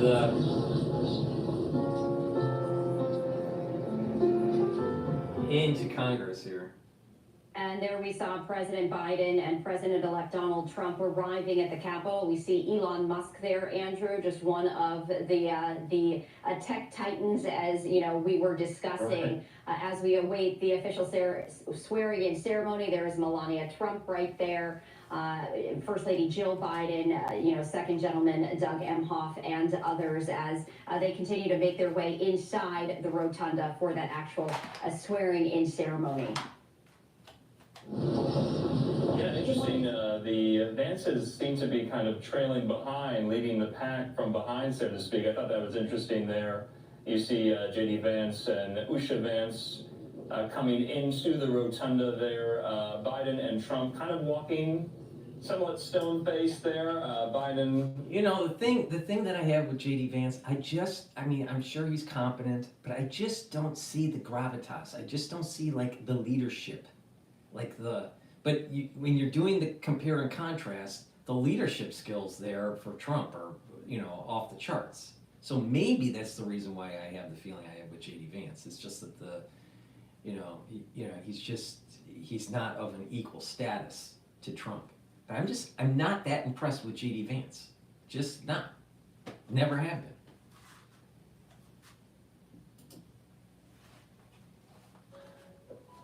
The Trump invitation list, so to speak. I'm going to be doing my best to point out some of these individuals, but you also saw there Sundar Pichai, the CEO of Google, speaking with Elon Musk as well. So, Stephanie, we're just waiting for President-elect We're Trump. literally seeing President Biden. we're almost literally, I know that I'm going off on a limb here. We're seeing the decline of Google. Google was huge because of ad revenue and search engine. But with AI and with ChatGPT getting embedded into different systems like Windows, and people aren't even using regular search anymore. A lot of people are transitioning to just a ChatGPT or AI type search. All right. So the ad revenue and the usage of Google is going to go down. And you're going to start seeing a more usage of AI systems embedded in operating systems like Windows or Apple OS, or even platforms like X, where you have, I think it's called X1, whatever it's called, which is pretty good because when you feed in some lab data, of scans of, let's say, of the body, CT scans or X-rays, it diagnoses pretty well. I mean, it has a high percentage of accuracy. So these advances in this AI world, in this new version of search, it's going to destroy the business model for Google. They know that. They know it. Google, we're seeing the sunset of Google, not the upsurge of Google. The same thing that happened with Yahoo, how Google took the lunch of Yahoo.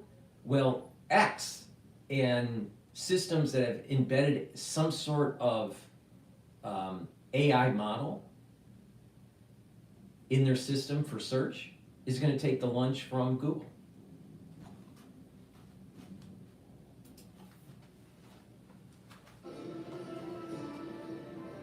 But I think I've exhausted my recognition here with familiar All right, let's faces. let's jump to Bloomberg. That is a storyline we are going to have to watch in the next couple of days. What he may say after he's sworn in. He's going to talk about less carnage of America, more about its future, its prosperity, common sense solutions. Who is in the room? Incredibly different. It's the who of the tech world, and also some world leaders are attending. Most notably, an ambassador will come, but you have the likes of Giorgia Meloni, the Prime Minister of Italy, in the room. She recently was in Mar-a-Lago and met with President-elect Donald Trump. When it comes to the tech world, obviously Elon Musk, an individual who was on stage last night at the rally, not far from where I'm standing at the Capitol Arena, came on stage with his son as well to talk to the audience alongside President Trump, the only individual in his orbit to greet the rally alongside President Trump last night, the likes of Vivek Ramaswamy. Tim Cook is also here. Very notable given what President Trump said last night about Tim Cook. He said that the two had a phone conversation and that Tim Cook, of course the CEO of Apple, plans to make a massive investment into the United States following his election win. Now, we're still waiting on details of that, but this is what the President-elect Donald Now let's Trump was think about telling this for a second. Why does it take America First policy to get into the White House, and then all of a sudden the tech industry, because they're afraid of being investigated, they're afraid of losing their perch on the tree, they then decide, let's build a lot of stuff in America now. They should have had that in their brain in the 90s instead of shipping all the jobs away. America would have been so much farther ahead if we maintained our manufacturing design base in the United States.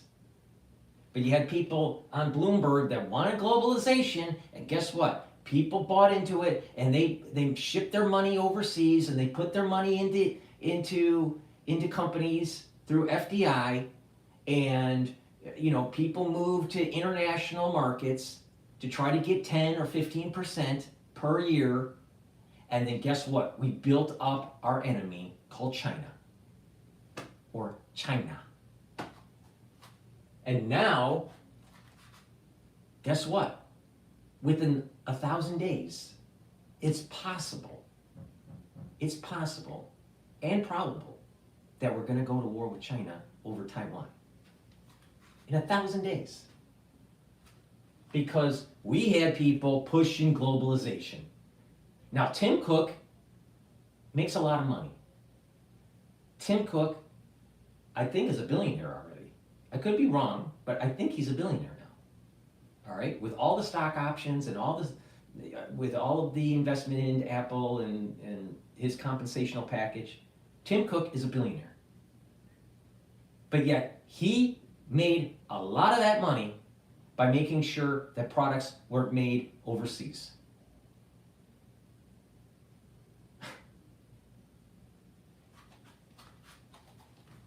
Then all of a sudden, America First comes in to the White House, and guess what? Everybody wants a piece of it. Everyone wants to make sure that they're on the winning side, because it's America First now. It's not America Last. But it was America Last during the 90s. It was America Last during the 2000s. It was America Last in the 2010s. And it was America Last during the Biden administration.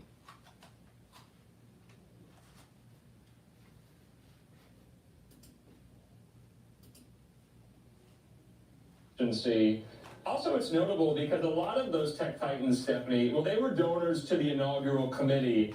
$1 million donations came in from Amazon, from Apple, from Boeing, from Google, from Lockheed Martin, from Microsoft, also from Sam Altman of OpenAI. You see there Mark Zuckerberg and his wife. So it's not only how these individuals are going to work with the incoming Trump administration, they have also given money to the Trump inaugural as well. So they have paid for their seats, so to speak, Stephanie. So true. And when you talk about donations and, trying to, get into the ear of the most important people who make these decisions. But, as we take a look at, and we are awaiting, of course, the people of the hour as we are, anticipating the introduction initially of Melania Trump and Usha Vance. They will be the first people to be introduced, and then Vice President-elect J.D. Vance. And then finally, of course, the man of the hour himself, Donald J. Trump, as the 47th President of the United States. As we were mentioning, Andrew, this is not going to be what we are used to seeing when it comes to inaugurations. It's a little different as we are indoors right now. Instead of being out on the mall with hundreds of thousands of people. One of the lowest class things you can do at a high class event like this is to take your cell phone and take selfies. That is so low class. And the thing is that there are certain things that people should do about etiquette. You don't do selfies in that kind of setting. Now the Clintons are walking through. But you don't do selfies. You stay off the cell phone, and it's just have some class. But what has happened because of the selfie generation and all these cell phones that Tim Cook has made in China, and everyone's using now? We've lost etiquette. There are some clubs that are out there that in certain areas of the club, you cannot carry your phone. You cannot take it out. And the etiquette, people have lost etiquette with these things. I mean, how, now the Bushes are coming through. So, but the thing is that don't be low class. I mean, how I take selfies in the rotunda during the inauguration, or better yet, live streaming, doing some stupid live stream. No, what you do is you have a nice suit on, you talk to people in the real world, you handshake, you smile, you try to be cordial, and that's the proper etiquette. You don't do the selfies and ask for pictures and do live streams. I mean, it's unbelievable. I mean, talking about stupidity. Walking solo, and we saw during the funeral service of Jimmy Carter, his wife not shaking the hand of Trump or Melania Trump, indicating, of course, that fractured relationship that took place after. There's Tim Cook, there's Tim Cook, the guy that's shipped all the jobs overseas. Lovely. All right, so I remember when I was part of INET, you know, and you know, going to the different conferences, and then George Soros, you know, George Soros' organization is called INET. So it's a bunch of economists and finance people that get together once or twice a year, and you know, there's a big conference, like a 3-day conference. So I've gone to 2 of them. I was invited to 3 of them, but I went to 2 of them. But the thing is you had people during, let's say, the dining. You know, there were like these different. You had the breakfast, the lunch, and then the dining menus, and everyone would, you know, converse at the table. But in between, we would have different conferences taking place in different rooms of these different hotels. Or, you know, in the hotel, there's different rooms, and you would have a conference of a particular subject matter. And it was an all-day event. You know, it starts like at 8 o'clock in the morning. It doesn't end until like 9:30 at night. And there's, you know, breakfast, lunch, and dinner in between these events. And so Soros would come in, you know, during the lunch or during the dinner gatherings, and you'd have all these younger people stand up, or even mid-age, stand up and start taking pictures when he walked in the room. One of the lowest class things I could see. I mean, it was so dumb to do. I mean, there's this, when you do that, there's this, it's almost like trying to elevate someone, no matter who it is, Soros, Trump, whoever, into some sort of God status. And so people would stand up, you know, we're eating, he ends up coming in later because of the security, and then he comes and sits down. He was sitting next to my table, but when he was walking in with his entourage, and he sat with Joseph Stiglitz, he you know, everyone would not everybody, but many people stood up and start taking pictures. It's like, that's a really low class thing to do. But people do it. Why? Because they want to have a picture saying that they were in a room that was with a lot of important people. Well, why do you need to have that? Why? Important people don't do that.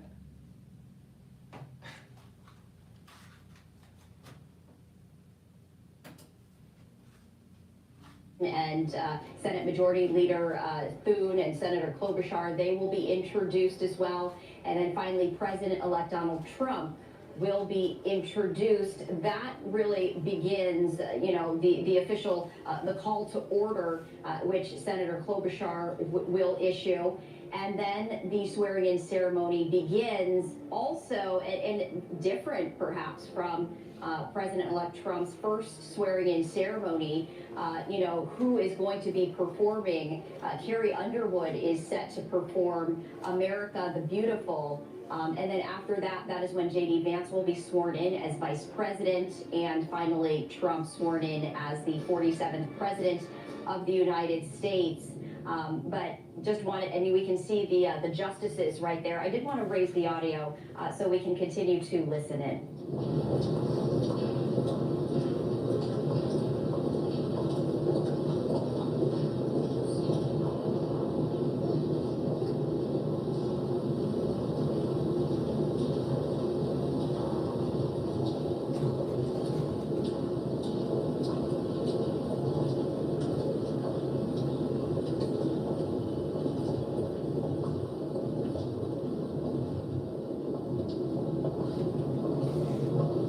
All right, so these are the justices that are coming in. Now, some of those justices actually have portraits because they went to Harvard in the Harvard Club, like Brown.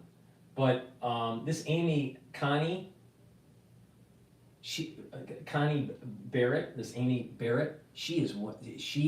I thought she would be a good justice. She has ended up being nothing but a frickin' backstabbing bitch. Unbelievable. I think she's an absolute terrible justice.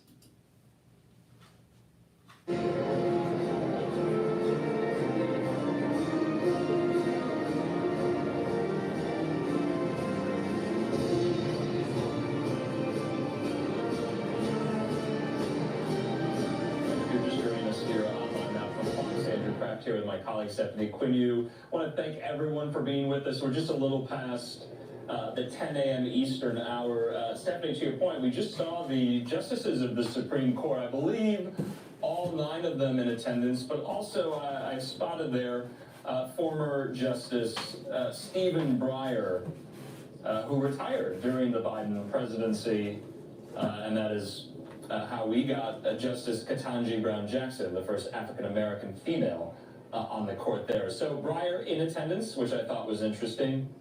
Also wanted to highlight just some of the excerpts that we have gotten from Trump's second inaugural speech that will be delivered in about an hour's time. He says this: "My message to Americans today is that it is time for us to once again act with courage, vigor, and the vitality of history's greatest civilization." To my point, Stephanie, going into this weekend and now today, the social scene of Washington is full on MAGA. And I don't say that as an opinion or as this sort of American way in which we transfer power peacefully, they've got to abide by those traditions as well. And so I give the Bidens credit. I also think today it's just a really stark reminder of the nature of Donald Trump's comeback. Yeah. You know, January 6th, 4 years ago, if any of us were sitting here, would not have thought that he would be coming back. This is a comeback. It's not just a comeback because of Trump and his prowess, but he was given a blessing by God. And here's the problem with a lot of people that are like her, where she's, you know, she thinks she understands politics and international affairs and finance and all this stuff. You know, there are blessings. And there are certain things that are black swan events and are low probability things that happen. All right? But the experts are supposedly going to know better. But time and again, throughout the whole Trump administration and during the re-election cycle, guess what? They were wrong, wrong, wrong, wrong, wrong. Constantly wrong. Trust this incoming administration to be the democratic force that typically presidents are. Yeah, preemptive pardons go back at least to Abraham Lincoln, so they are not unfounded. I am not myself a fan of them, in part because what it does is it suggests that the person accepting them is guilty. And we've heard from some of these folks who got preemptively pardoned who say, we are not guilty of anything, and thank you so much, Mr. President, but I don't want it. I do think it's incredibly problematic. I also don't think it does the job necessary, because I think we may see a shift to charges filed against some of these folks at the state level where they could not be pardoned, and attorney generals like in Texas and elsewhere who will take on this charge. So I don't think it resolves the issue. So I think it was a problem for Joe Biden to do this. He, of course, has now issued more pardons and commutations than any one-term president in American history, which is quite remarkable. This one, I think he missed. I wonder why. I wonder why. It's probably because there's an awful lot of deep state corruption that was going on. And you don't want to hide the weapons program, do you? The bioweapons program, no, you gotta hide that, right? Yeah, I would have loved to have been a fly on the wall when they were together, because there's so much history with these two individuals. I mean, never before have you seen, you know, the two presidents had fought each other for so long to now actually pour tea with one another. You know, it was 140 years ago that Grover Cleveland came back into the White House after a term in exile. And so we haven't seen this happen very often. And you can't begrudge the fact that, you know, even this morning, as you were talking about, President Biden issuing these pardons, not because these people did anything wrong, but because he's fearful that the man sitting across from him is going to prosecute them for doing their jobs. So, I mean, the history is incredible, but you also see a passage of time. Joe Biden, the oldest president in history, is giving away to the newest, oldest president in history, both of which are lame ducks the day Donald Trump gets sworn in. Amazing. Rick Davis and Jeannie Shanzana will stay with us throughout our special broadcast, and great to have our signature panel with us. We want to bring you to the White House right now. Bloomberg's Tyler Kendall is on the North Lawn as the physical transfer of belongings takes place in the building behind her. How's the mood today, Tyler? Yeah, Joe, well, I spoke to one Trump transition official who told me to expect staff under the incoming administration to start unboxing their things here at the White House at 12:01 Eastern and not a minute later. It is clear that this incoming administration wants to portray that it is more organized, perhaps, than 8 years ago when Donald Trump first came to Washington, having no experience holding public office. And a lot of that is going to have to do with this expected flurry of executive orders that you've been discussing. And while Trump has floated that he could sign for potentially more than 100 executive orders during his first day in office, for context, he signed 55 executive orders during his first year in office. But as we wait for the ceremony to get underway, at this point in the transition, it is markedly calm here at the White House after President-elect Trump visited earlier with President Biden for a ceremonial tea and coffee meeting, resuming a tradition. I'll tell you, one of the biggest traitors that we have in modern history is Pence. Pence is a little shit. And then he has the tenacity to say to Congress, don't accept the nomination for HHS for RFK Jr. I wonder why he hates RFK so much. To become president, walking into the rotunda, and we're hearing the music fill the chamber for their arrival here. Well, let's listen to this if we can. The Honorable William J. Clinton, accompanied by the Honorable Hillary Rodham Clinton. Honorable? My God!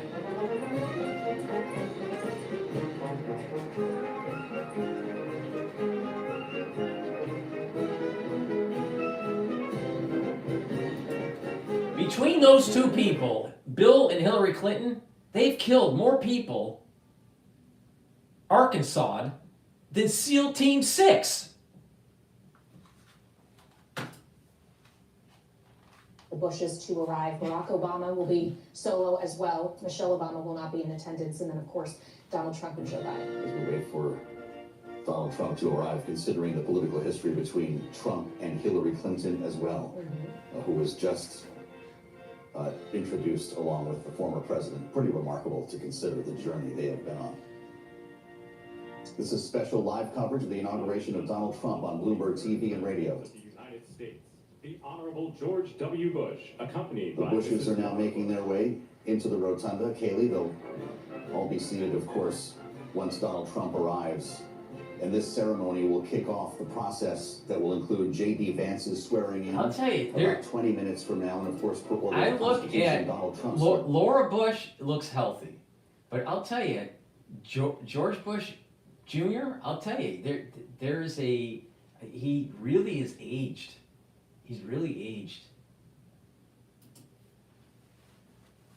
Back in 2017, 8 years ago today, and it is former President Obama that we expect to see next year. It's going stag, as you mentioned, Kaylee. Michelle Obama choosing not to attend the ceremonies here today. Ladies and gentlemen, well, look at this room full of faces. Of the United States, the Honorable Barack H. Obama.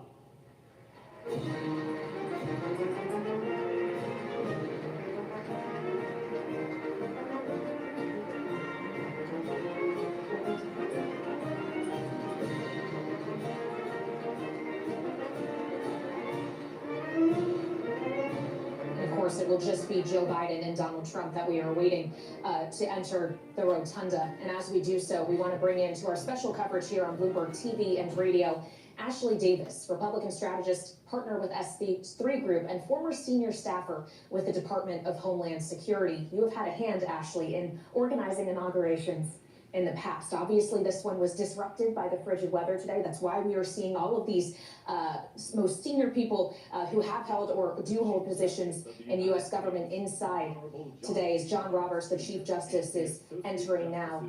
All seems to be going to plan so far.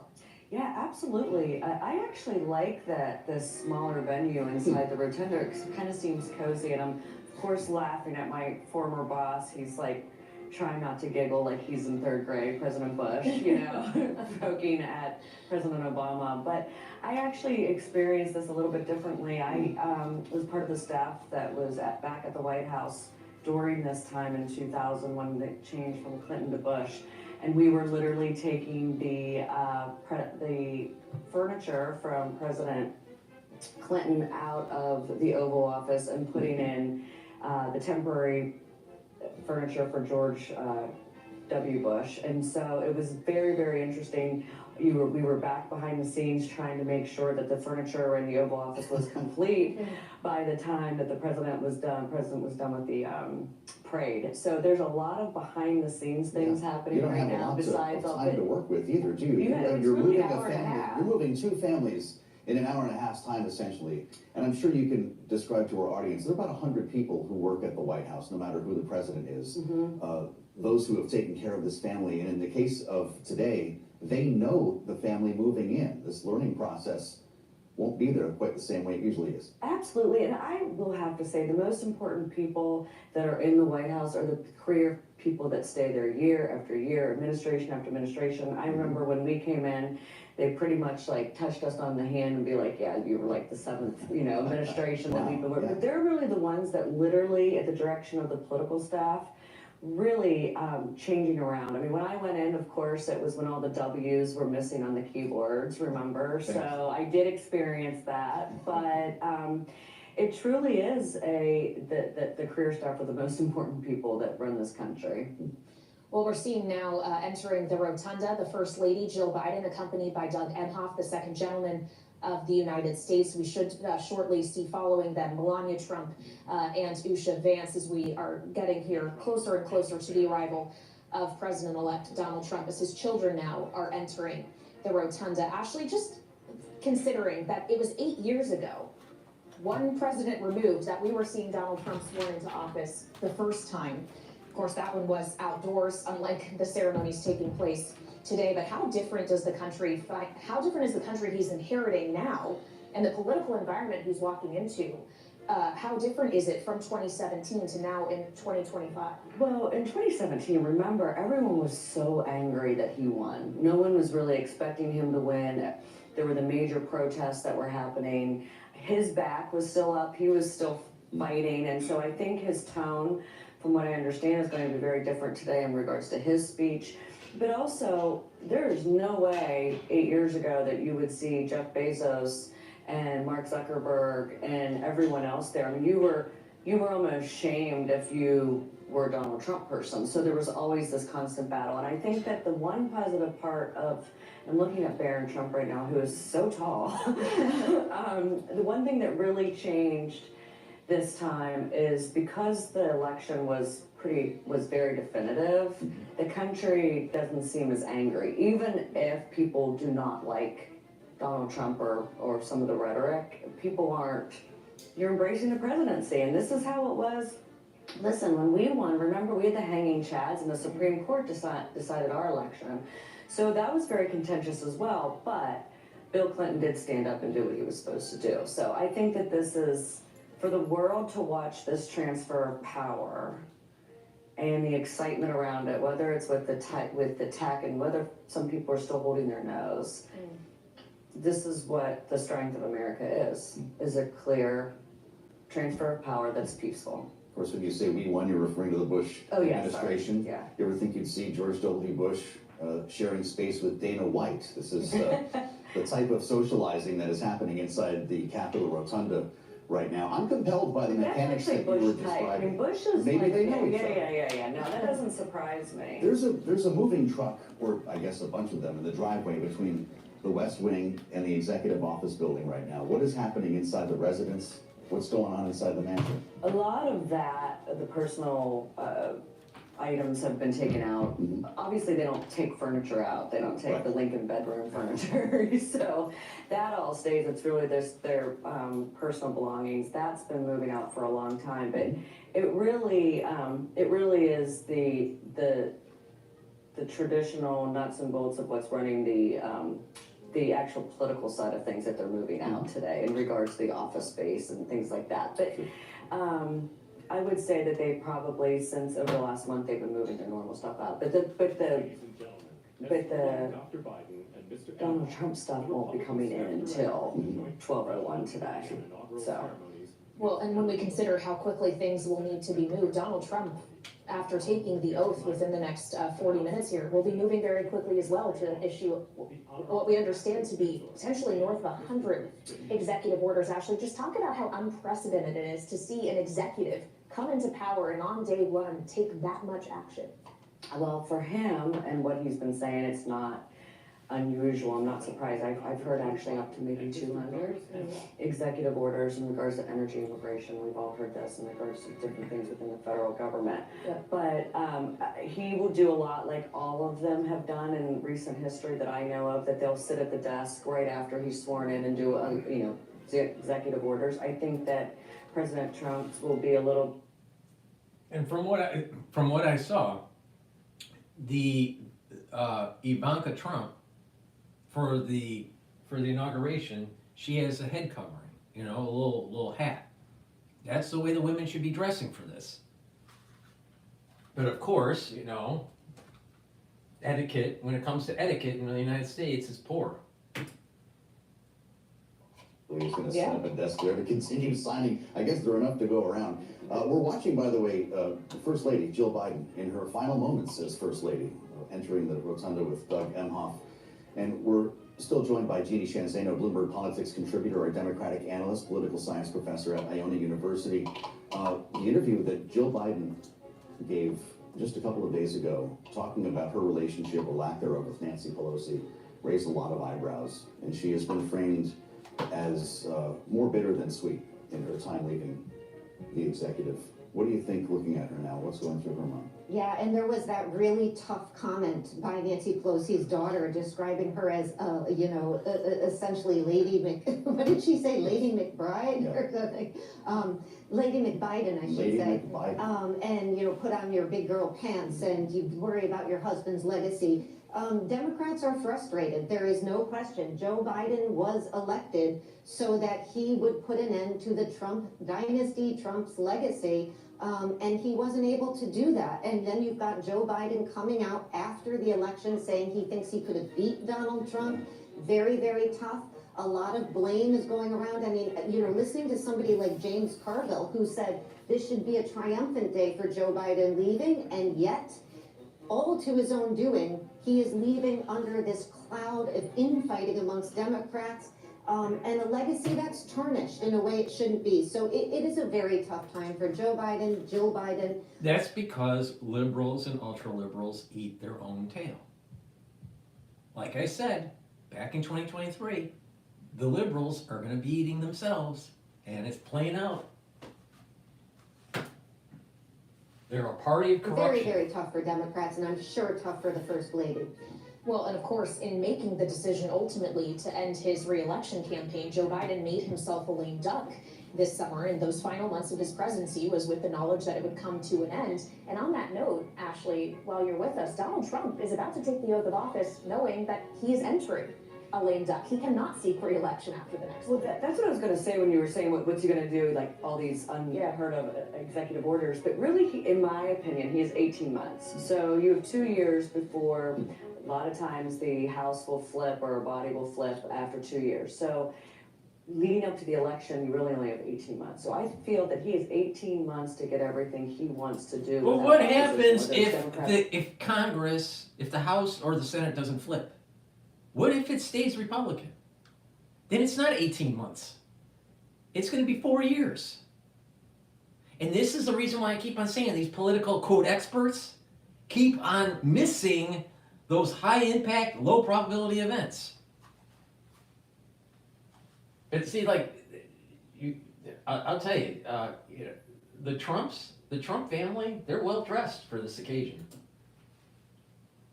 Speakers of the House still living: Gingrich, Boehner, McCarthy. We get closer to the sun here with Mike Johnson and what must be going through his mind today as we not only prepare for the flurry of EOs, but a scramble to write a massive reconciliation bill that's already underway.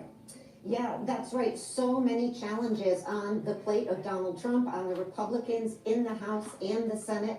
And you know, I think one of the big lessons Donald Trump could learn from Joe Biden, if he chooses to look at it that way, would be don't overread your mandate. And in the last 48 hours alone, we have heard Donald Trump at the rally last night and elsewhere, and it sounds to me like an overreading of the mandate. That's what Joe Biden did. And when you get beyond the American public, as Ashley was just talking about, we have a midterm coming up at when Iona University, lovely. Lovely.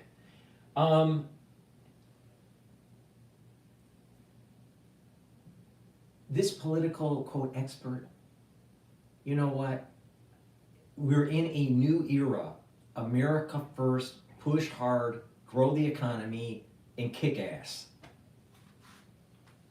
And stop placating to a bunch of globalists. Will be with us as we stand by for Donald Trump to join the crowd inside the U.S. Rotunda.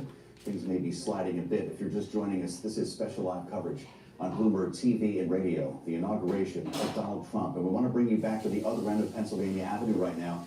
Joining us from the White House, Bloomberg's Tyler Kendall. Tyler, we were talking about the actual moving process, the physical transition that's taking place in the mansion. How busy are things over there? Well, we have seen, I know that you mentioned seeing some of those moving trucks already start to come in on the White House North Lawn, but for now it's relatively calm here. But when we look ahead to what could be on President Biden's outgoing schedule as he completes these final hours as president, we are expecting him to have his own send-off ceremony at Joint Base Andrews after he departs the Capitol, and that is where we will likely hear him for a speech from him for the first time as a former president. And you were just discussing this with Jeannie, this idea that President Biden is leaving office with relatively lower approval ratings. According to Gallup, one of the metrics that we trust, he has a 39% approval rating. That is down 18 percentage points from when he took office 4 years ago. However, as you both know, he gave that farewell address to the nation last week where he said that he thinks history will remember his presidency kinder than that, saying that it might take time for his policies to, quote, bloom for decades to come. Bullshit! Biden is going to be considered one of the worst presidents in modern era. Right next to Carter. Get real. Please go to my store, the-studio-reykjavik.com. Get the NAC. NAC is something that I've added to my stack. NAC helps to boost up glutathione levels. It's a very strong antioxidant. It's synergistic with C60. Very important. It also helps to detoxify your liver and your kidney and helps to reduce anxiety. So please, go to my store, the-studio-reykjavik.com, and get the NAC. Boost up those glutathione levels. For investigating allegations that Trump tried to subvert the 2020 election results. Now, while General Milley has thanked President Biden for his part, and other members, including on the January 6th committee, said that they actually didn't want a pardon because they don't think that there was anything that they need to do. You got Trump's wife, the nice hat, well-dressed, right? And then you also have Ivanka with the hat, well-dressed. This is how women should dress in events like this, instead of the American slob look. On a fact and case-by-case basis. All right, Bloomberg's Tyler Kendall at the White House for us. Thank you so much, Tyler. We'll check back in with you frequently over the next few hours of our special coverage. I would point out to our audiences here on Bloomberg TV and radio, we did just see the incoming First Lady, Melania Trump, making her way into the Capitol. We'll see her enter the rotunda shortly in a few minutes here. It does seem, though, Joe, that things are running slightly behind schedule today. Yeah, we did have a plan to see J.D. Vance sworn in roughly 5 minutes from now. I suppose things could accelerate, but that's the floater. Please go to my store, the-studio-reykjavik.com. Get the vitamin D3. This helps with gene expression. D3 is the gene expression cofactor, really important for your cells. It helps also to get cells to go into apoptosis if infected, and D3 helps to absorb calcium. K2 is good for your bone health and for your cardiovascular health. It's synergistic. You take them both together, you do some resistance training, take some calcium, and you'll build more bone density, healthier bones, healthier joints, but also they work together to help to reduce plaque buildup and calcium buildup within the plaque.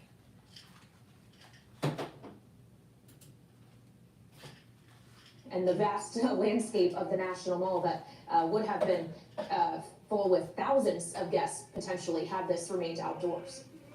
Absolutely. It was almost very difficult if you were invited to the main event to get then invited to the smaller event inside the rotunda when they decided to move this indoors due to the weather. You have that tenor singing there who's been almost a constant when it comes to President-elect Donald Trump on the campaign trail. He performed as well for all of his supporters at the RNC. He's an individual that Trump does like to take on the road, so really no surprise that he is here on the day he will be inaugurated. As we see these scenes come in, Kaylee, you're talking about the fact that it's just going to be less people because it was moved indoors. It's quite stunning and I shocking cannot that believe actually how in these photos that would be behind Harris is dressed. Sworn in. I mean, of course, it's look at the memorable. way Harris is dressed. She looks like a freaking whore.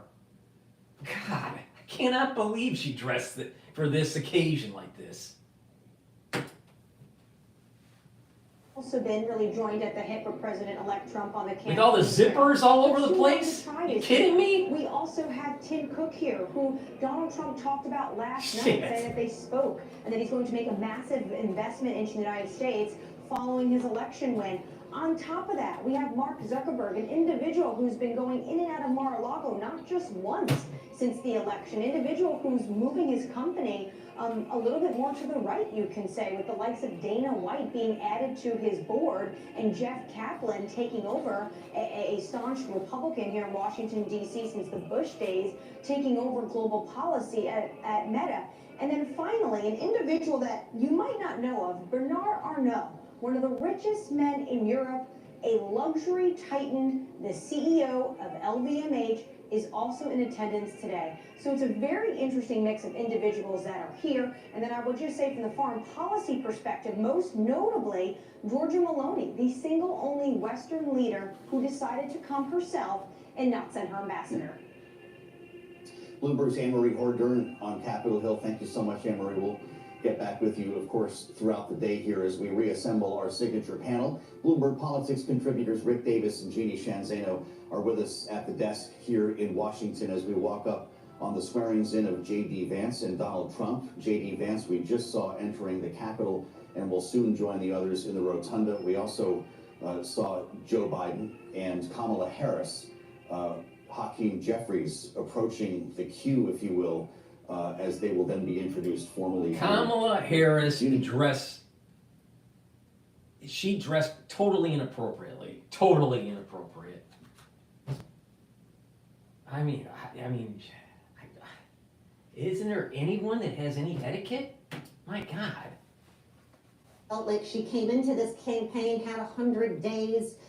She raised more money than I think anybody could have expected. She brought a lot of energy. We were all at the Democratic National Convention. There were a lot of supporters there. She came close popular vote-wise, but didn't come close in the Electoral College. So this is very bittersweet for Vice President Harris. And then, of course, she's being dogged in the last few weeks and days by President Biden saying, had he been on the top of the ticket, he could have won. So a very divisive time for Democrats who are trying to figure out what their next step is going to be. And of course, you mentioned Hakeem Jeffries, now the leader really of the Democratic Party, and Chuck Schumer, to see where they can move this now opposition party. Well, and as you talk, Jeannie, about Kamala Harris coming close in the popular vote, she did not win the popular vote. Donald Trump did. He is about to take the oath of office. As we see him entering the Capitol now, he will, of course, be formally introduced in the rotunda in just a few moments as he gets ready to be the second president in history to be inaugurated a second time, but with a gap in between. And Rick, when we consider the 77 million people who sent him once again to this highest office in the country, he says he's taking office today with a mandate. To what extent is that really true? Yeah, I think that it's as true as he can actually make it stick in Congress, right? I mean, you know, obviously he's got a lot of energy that came out of that election. It was not expected by a lot of pundits to have the overwhelming victory in winning both the House, the Senate, and the presidency, and the popular vote, as you mentioned. And so I think that, he's gonna test the limits, right? And he's gonna try to do things by executive order that may ultimately need confirmation and action by Congress, and we'll see whether or not he's able to assemble enough votes to do that. The reality of it is that, a lot of these things like the TikTok extension for 90 days, he's actually using an executive order to manage a law. And, a lot of people are scratching their head going like, how's that gonna work out? Might get tied up in court. Yeah, exactly. So I think what we're gonna see is a big push out early to take advantage of that mandate and then see where the chips fall. Our shot now fixed on the incoming First Lady, Ivanka Trump, and her bolero hat, which, I'm sorry, Melania Trump, thank you, Kaylee. Her hat seems to be the talk as much as anything so far. Interesting, as we saw Donald Trump making his way into the Capitol as well, not a red tie today. He's in bipartisan purple. Mm-hmm. I don't think we've ever seen that before. The leadership from Capitol Hill walking in the room. Isn't that the trademark? The red tie and the, I don't know. I thought that was There isn't that much red in the rotunda. There really isn't, frankly, as a at matter all. of fact, and don't see any MAGA hats there. Please go to my store, the-studio-reykjavik.com, and get that third pillar to soak up those free radicals, like I've been saying. Get the C60. You can get it in a 2 ounce, a 4 ounce, or an 8 ounce configuration. You can get it in avocado oil, extra virgin olive oil, or MCT coconut oil. C60 is a carbon molecule. It's 60 carbons in this molecule. It looks like a soccer ball. It's a fullerene. And it'll soak up free radicals. It's very potent. It's synergistic with NAD+ and ubiquinol and resveratrol and other antioxidants that I've been mentioning, like NAC. Soak up those free radicals, and that's the third pillar of a 3-pillar system. You neutralize pathogens with the structural nanosilvers. You take strong antioxidants like C60 and bring down inflammation by taking turmeric, ashwagandha, and lignans. So please go to my store, the-studio-reykjavik.com, get the C60.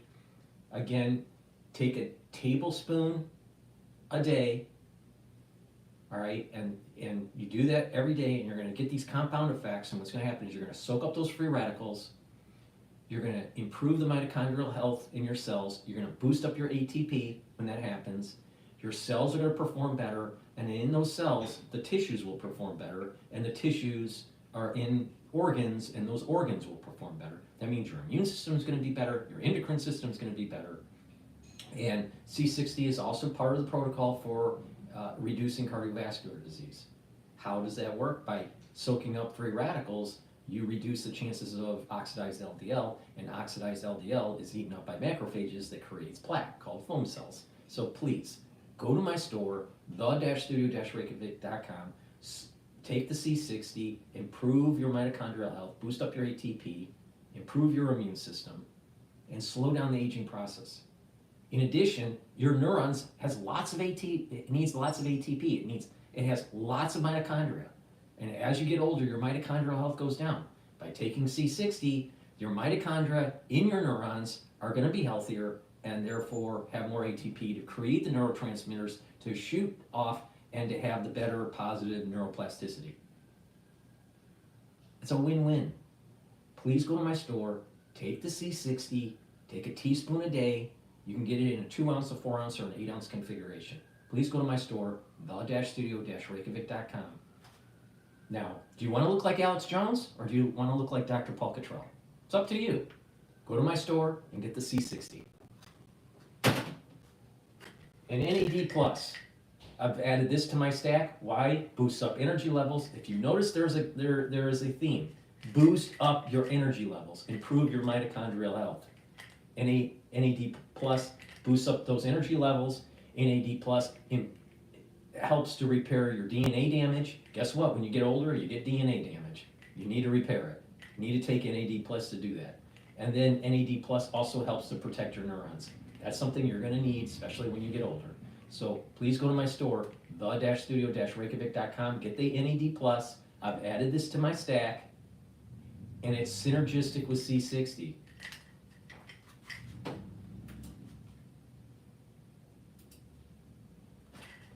The Congressional Inaugural Committee will be playing a part in the proceedings about to take place today. It's 24 degrees in Washington, D.C. It feels like 12. If we were outdoors at this stage, Kaylee, people who have been outside for many hours on a very cold and shadowy Capitol front, that is probably for the best that we were not enduring that today. We also got some snow last night just to keep things interesting. Fortress Washington is in place, though. The number of streets closed. Another traitor to the country, Chuck Schumer.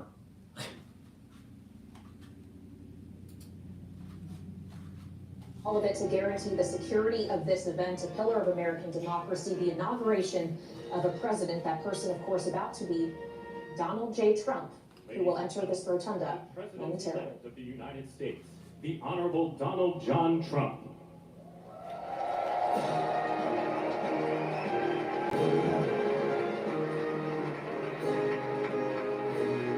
Entering the rotunda to a handshake with Kristi Noem.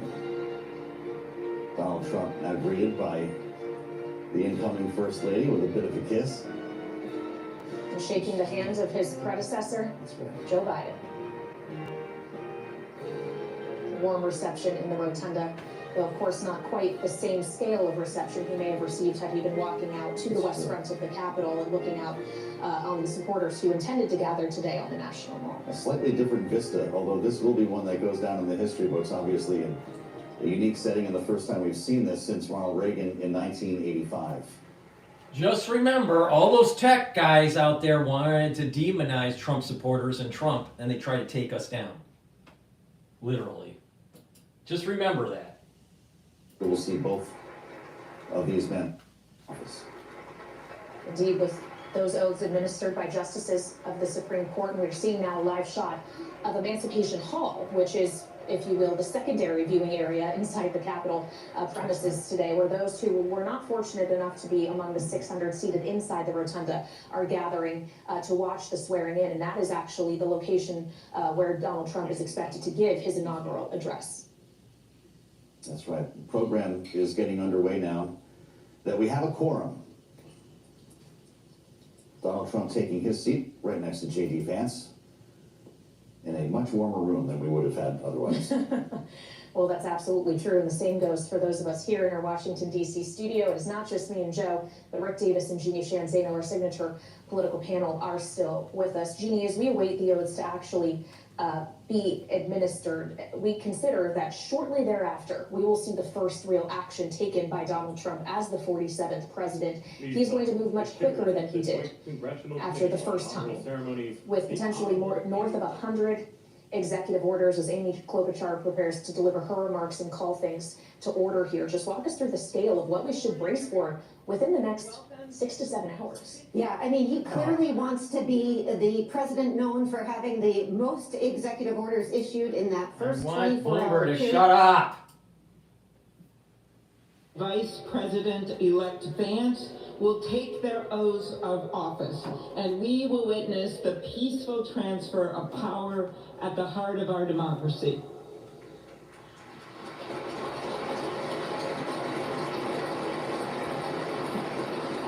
For the past year, I've chaired the inaugural ceremony committee, which includes the leadership of Congress from both parties. We thank the committee and Capitol staff and law enforcement who worked so hard over the last year, and especially the last 3 days. You've done a beautiful job, and you have shown grace under pressure.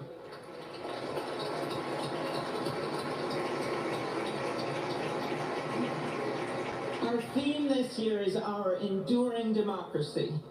The presence of so many presidents and vice presidents here today is truly a testament to that endurance.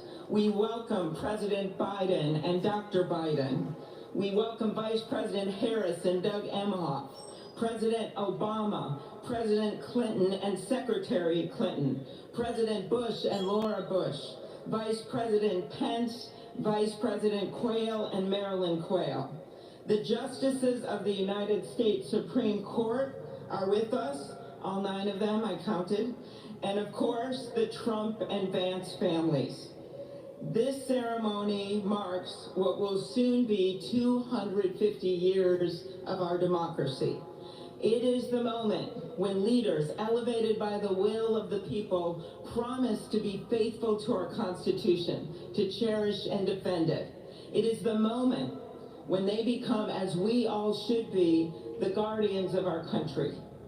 Through war and peace, through adversity and prosperity, we hold this inauguration every 4 years, and today it falls on Martin Luther King Day.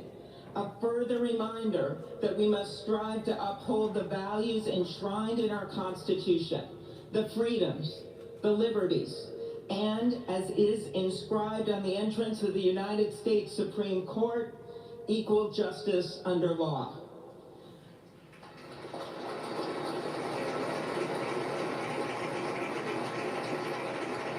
But what makes this moment more than a passing ceremony is all who are watching it across the country, the people of this nation, the ordinary people doing extraordinary things. President Kennedy, who at one point worked as a senator in this building and would often walk through this very rotunda, once said, "In a democracy, every citizen, regardless of interest in politics, holds office. Every one of us is in a position of responsibility. With that responsibility of citizenship comes an obligation not to seek out malice, as President Lincoln once reminded us, but to view others with a generosity of spirit, despite our differences. With that Just remember, the Democratic Party and the rhinos wanted to take down J. Trump. Just remember that. Don't forget. The hot mess of division, it is on all of us, to quote an incredible songwriter who just happened to be born in my state, to ensure that our nation's democracy is our shelter from the storm. There's a reason this ceremony takes place at the Capitol. In other countries, it might be in a presidential palace or a gilded executive office building. Here, it is traditionally held at the Capitol, the People's House.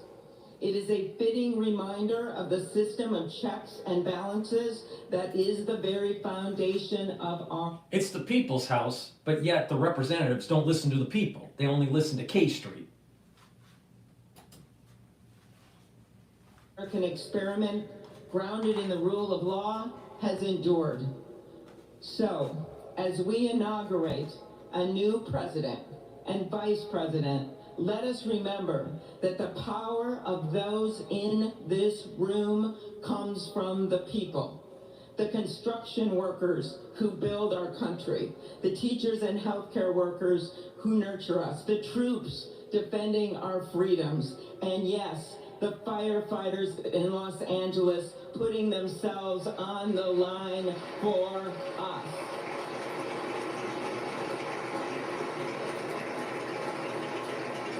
But Congress won't do anything about taking away the insurance policies for fire and calamity insurance. No, Congress won't do anything about that. But they'll clap for the firefighters.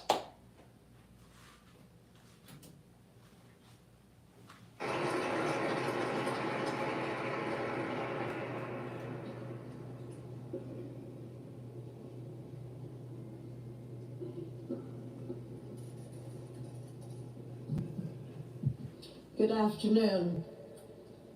Endurance through the years is the ultimate test. To persevere through time is the truest measure of an idea, an institution, and a nation. Our founders wrote the Constitution so that America could withstand all the twists and turns of time. They wrote it to guide us and to preserve forever our right of life, liberty, and the pursuit of happiness. But as much as the truths and principles enshrined in our Constitution remain the same, our democracy promises the American people the power to change, to chart their own destiny. That's the beauty. That is the importance of democracy. It allows the endurance, the permanence, of a nation through change. It allows nations like our United States both to avoid the obstacles and to seize the opportunities God has placed before us, all while staying true to our founding principles. Today is our country's 60th inauguration ceremony. Like all the others before it, it is a celebration of our right to set our uniquely American course. The past several years have been trying at times for many, many Americans, and also for the nations of the free world that we humbly strive to lead. In November, Americans chose again to steer this nation towards greatness, the secure, safe, and prosperous future that our founders envisioned for all of us. And today, we celebrate not only their decision to do so, but also the simple right and wisdom of a free people to make their own choice so that their nation might endure. And now, allow me to welcome Archbishop Timothy Dolan and Reverend Franklin Graham, who will deliver our invocation. Please rise.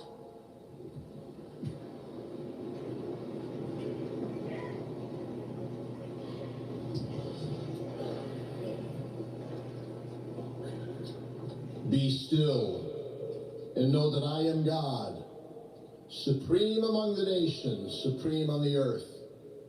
Let us pray.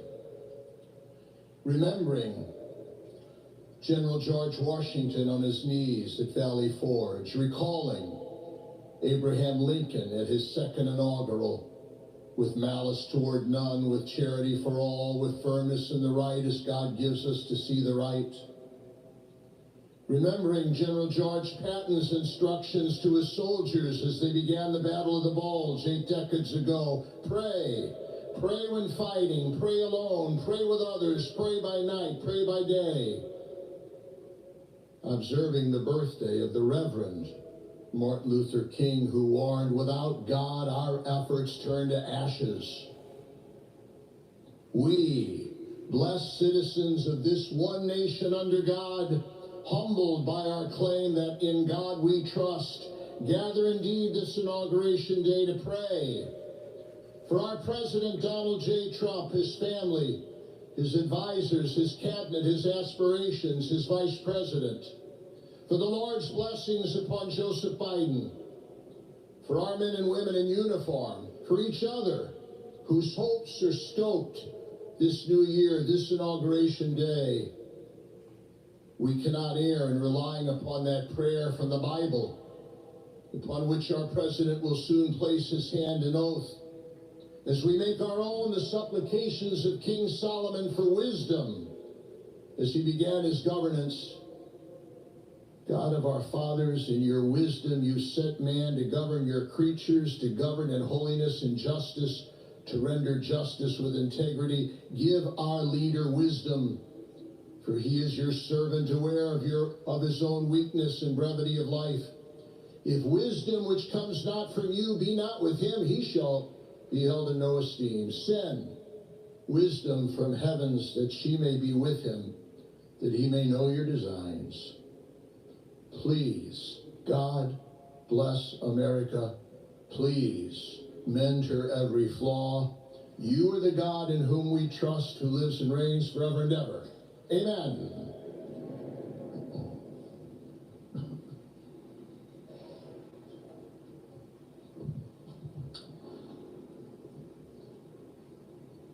Mr. President, the last 4 years, there are times I'm sure you thought it was pretty dark. But look what God has done. We praise him and give him glory.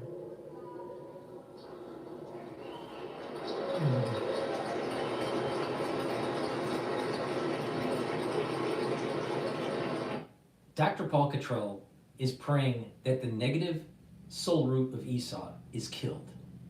DrPaulCottrell is praying that we hunt down the deep state and hold them accountable for taking away our constitutional freedoms.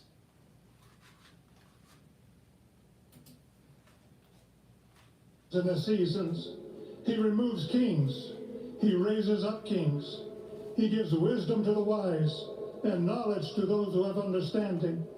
Our Father, today, as President Donald J. Trump takes the oath of office once again, we come to say thank you, O Lord our God. Father, when Donald Trump's enemies thought he was down and out, you and you alone saved his life and raised him up with strength and power by your mighty hand. We pray for President Trump, that you'll watch over, protect, guide, direct him. Give him your wisdom from your throne on high. We ask that you would bless him and that our nation would be blessed through him. We also ask that you would bless and protect Melania as First Lady. We thank you for the beauty, the warmth, and grace that she shows not only to this nation, but to the whole world. We thank you for Vice President-elect J.D. Vance and his wife Usha and their young family. May he be a strength to President Trump, to stand beside him, to hold up his arms like Aaron held up the arms of Moses in the midst of battle. The prophet Samuel reminded the people, it was you that brought them up from the land of Egypt. And he said, now stand still, that I may reason with you before the Lord. So, Father, we take this moment to stand still, to remember the great things that you have done for this nation. Thank you for the protection, the bounty, the freedoms that we so enjoy. We remember to keep our eyes fixed on you, and may our hearts be inclined to your voice. We know that America can never be great again if we turn our backs on you. We ask for your help. We pray all of this in the name of the King of Kings, the Lord of Lords, your Son, my Savior, and our Redeemer, Jesus Christ. Amen. Ladies and gentlemen, please welcome Associate Justice Kavanaugh to administer the Vice Presidential Oath of Office.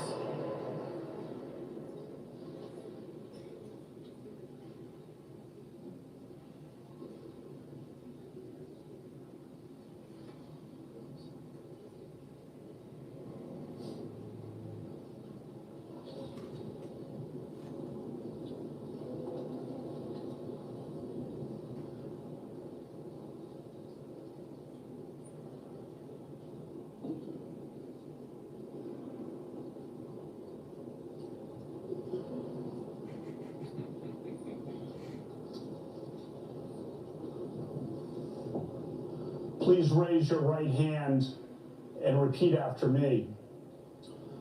I, James David Vance, do solemnly swear.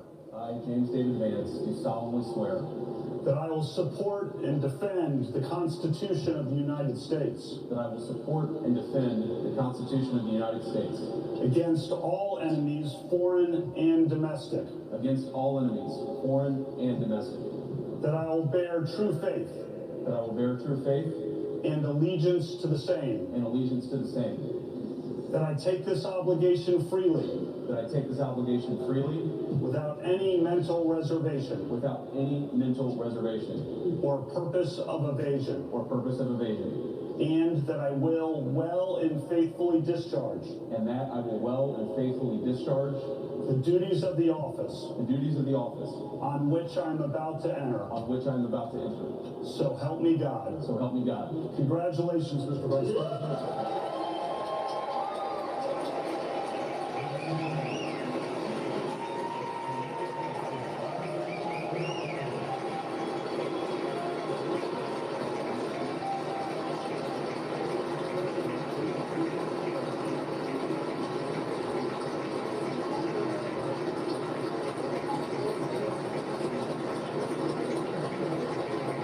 Ladies and gentlemen, please welcome Chief Justice Roberts to administer the Presidential Oath of Office.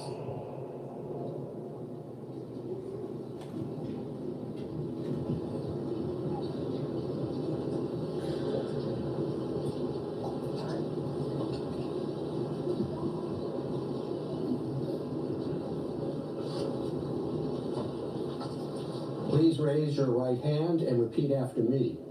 I, Donald John Trump, do solemnly swear. I, Donald John Trump, do solemnly swear that I will faithfully execute the office of President of the United States. The office of President of the United States. And will, to the best of my ability. And will, to the best of my ability. Preserve, protect, and defend. Preserve, protect, and defend. The Constitution of the United States. The Constitution of the United States. So help me God. So help me God. Congratulations, Mr. President.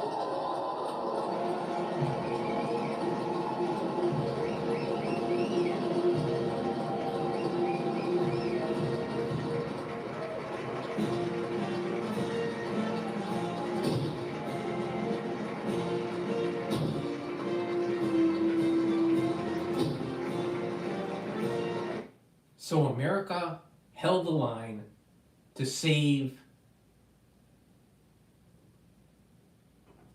future generations, to make sure that they have prosperity in the United States. That's what this election was about. The 2024 election, America held the line. Now, the next step is to hunt down the fucking deep state enemies and destroy them.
Now, what is interesting in the background, behind the podium, are two statues, one of Lincoln, one of Grant, General Grant. Now, obviously, Grant was also president. And then on the side of Grant is a picture of George Washington. The symbolism is profound. And oh, by the way, one of my ancestors actually fought with General Grant on the battlefield in the last two battles of the Civil War in Appomattox. I'll tell you, it's profound what's going on.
It is my honor and pleasure to introduce to you the 45th and the 47th President of the United States of America, Donald J. Trump.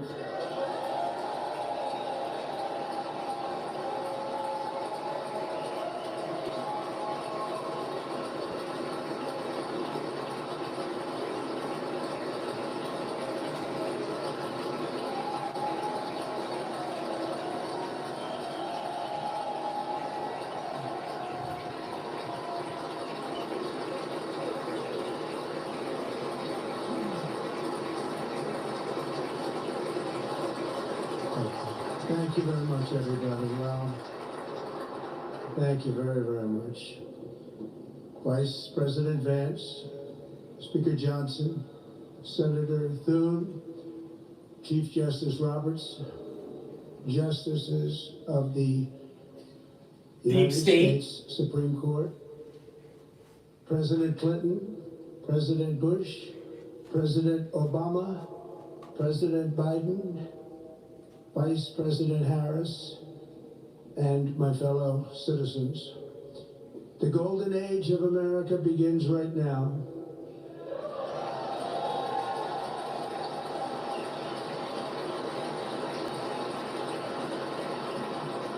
From this day forward, our country will flourish and be respected again all over the world.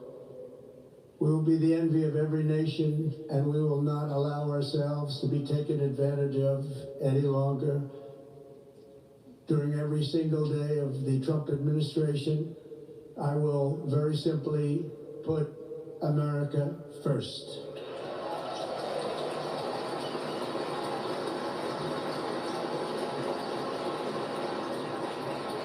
Our sovereignty will be reclaimed.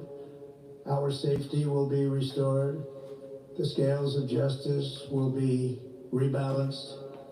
The vicious, violent, and unfair weaponization of the Justice Department and our government will end.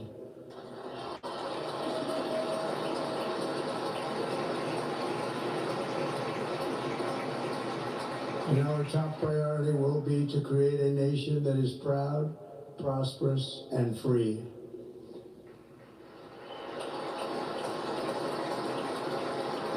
America will soon be greater, stronger, and far more exceptional than ever before. I return to the presidency confident and optimistic that we are at the start of a thrilling new era of national success. A tide of change is sweeping the country, sunlight is pouring over the entire world, and America has the chance to seize this opportunity like never before. But first, we must be honest about the challenges we face.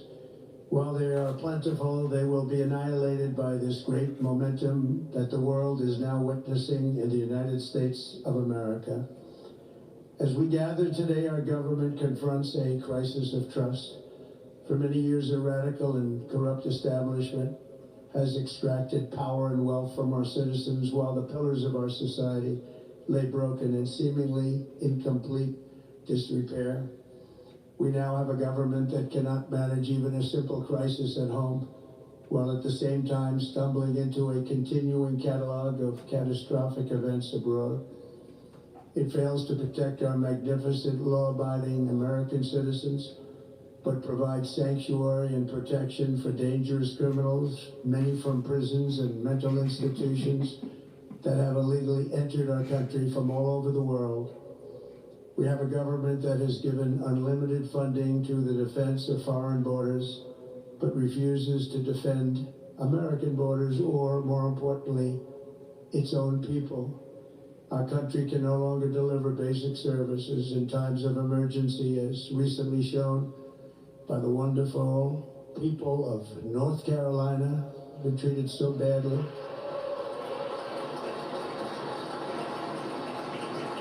And other states who are still suffering from a hurricane that took place many months ago. Or more recently, Los Angeles, where we are watching fires still tragically burn. From weeks ago, without even a token of defense, they're raging through the houses and communities, even affecting some of the wealthiest and most powerful individuals in our country, some of whom are sitting here right now. They don't have a home any longer. That's interesting. But we can't let this happen. Everyone is unable to do anything about it. That's going to change. We have a public health system that does not deliver in times of disaster, yet more money is spent on it than any country anywhere in the world.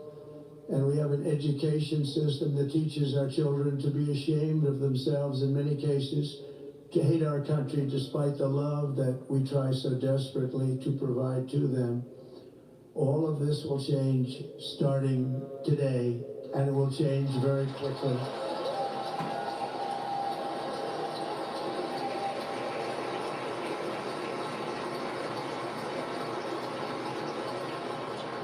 My recent election is a mandate to completely and totally reverse a horrible betrayal and all of these many betrayals that have taken place, and to give the people back their faith, their wealth, their democracy, and indeed their freedom. From this moment on, America's decline is over.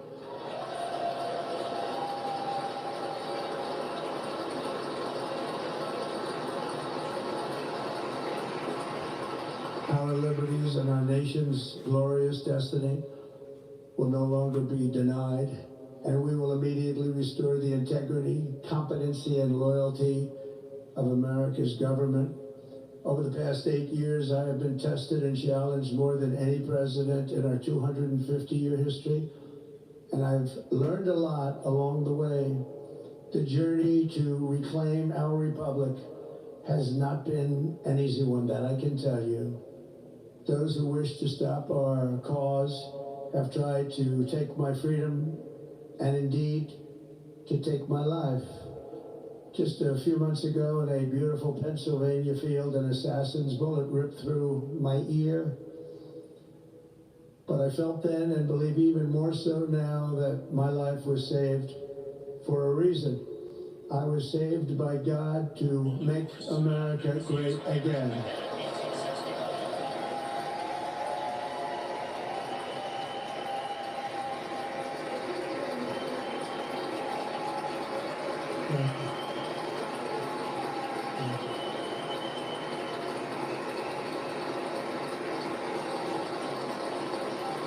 Thank you very much. The deep state trying to take him out.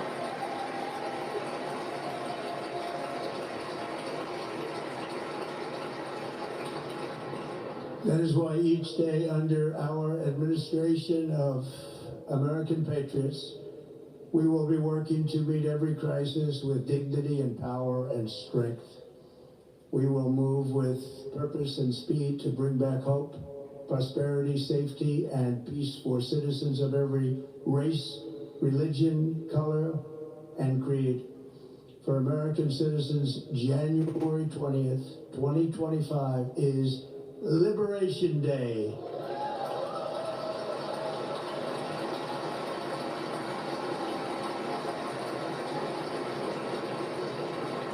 It is my hope that our recent presidential election will be remembered as the greatest and most consequential election in the history of our country. As our victory showed, the entire nation is rapidly unifying behind our agenda with dramatic increases in support from virtually every element of our society, young and old, men and women, African Americans, Hispanic Americans, Asian Americans, urban, suburban, rural, and very importantly, we had a powerful win in all 7 swing states, and the popular vote, we won by millions of people. To the Black and Hispanic communities, I want to thank you for the tremendous outpouring of love and trust that you have shown me with your vote. We set records, and I will not forget it. I've heard your voices in the campaign, and I look forward to working with you in the years to come. Today is Martin Luther King Day, and in his honor, this will be a great honor, but in his honor, we will strive together to make his dream a reality. We will make his dream come true.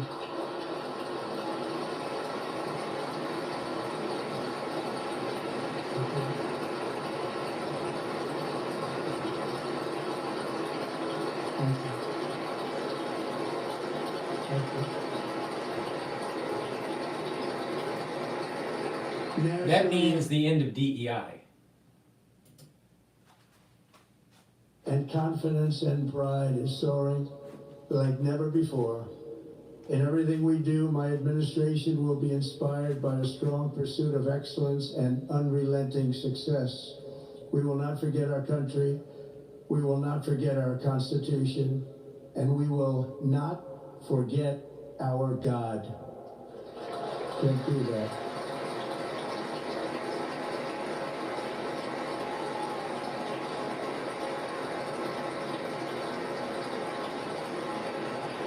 Today I will sign a series of historic executive orders.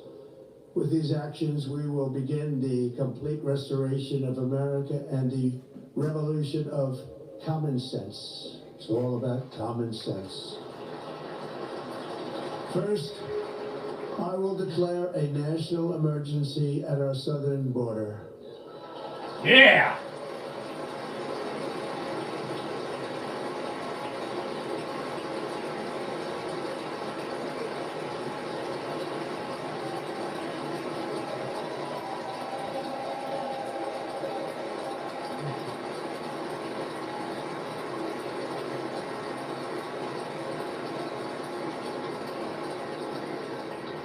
All illegal entry will immediately be halted, and we will begin the process of returning millions and millions of criminal aliens back to the places from which they came.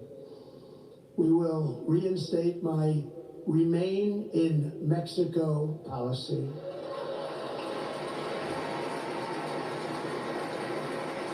I will end the practice of catch and release. And I will send troops to the southern border to repel the disastrous invasion of our country.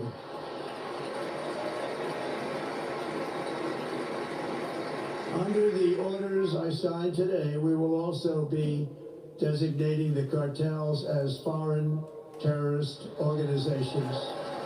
Boom!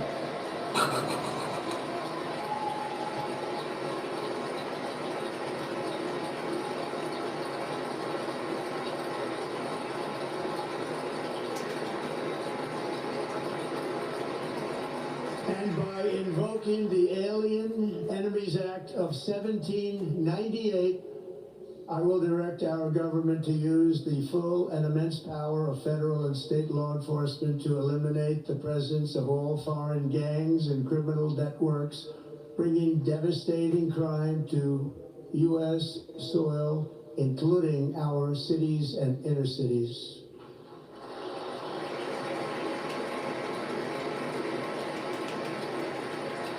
As Commander-in-Chief, I have no higher responsibility than to defend our country from threats and invasions, and that is exactly what I am going to do. We will do it at a level that nobody's ever seen before.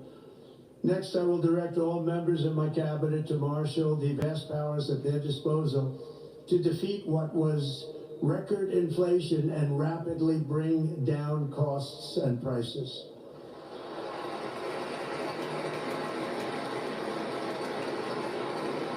The inflation crisis was caused by massive overspending and escalating energy prices, and that is why today I will also declare a national energy emergency. We will drill, baby. Fuck yeah, baby!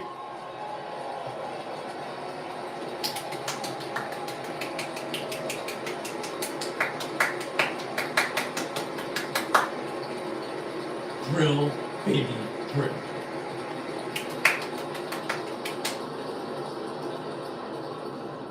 America will be a manufacturing nation once again, and we have something that no other manufacturing nation will ever have, the largest amount of oil and gas of any country on earth, and we are going to use it.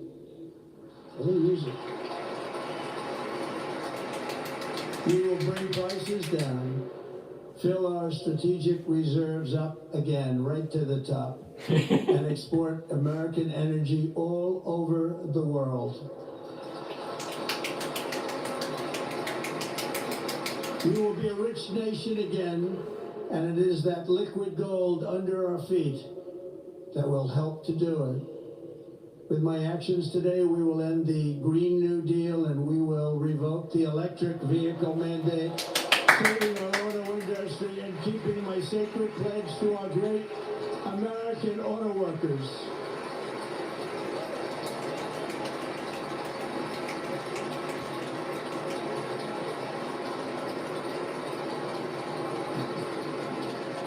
In other words, you'll be able to buy the car of your choice. We will build automobiles in America again at a rate that nobody could have dreamt possible just a few years ago. And thank you to the auto workers of our nation for your inspiring vote of confidence. We did tremendously with their vote. I will immediately begin the overhaul of our trade system to protect American workers and families. Instead of taxing our citizens to enrich other countries, we will tariff and tax foreign countries to enrich our citizens.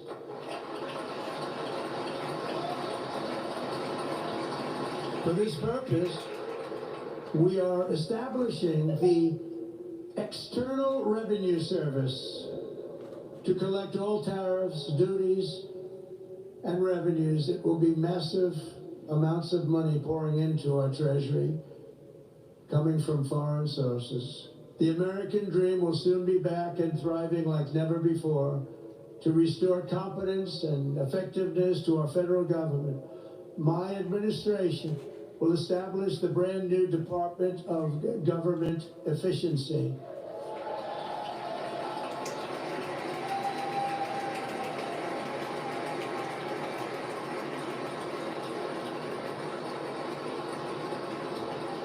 After years and years of illegal and unconstitutional federal efforts to restrict free expression, I will also sign an executive order to immediately stop all government censorship and bring back free speech to America. You hear that, YouTube?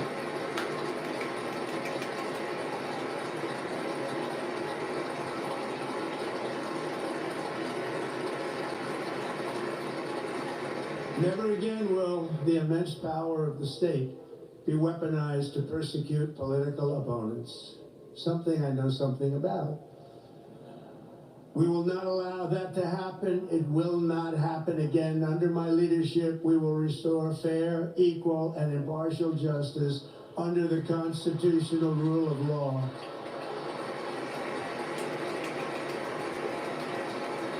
And we are going to bring law and order back to our cities. You hear that, New York? This week, I will also end the government policy of trying to socially engineer race and gender into every aspect of public and private life.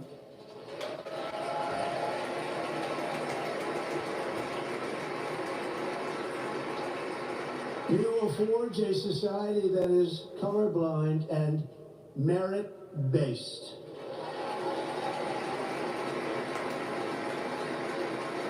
As of today, it will henceforth be the official policy of the United States government that there are only two genders, male and female.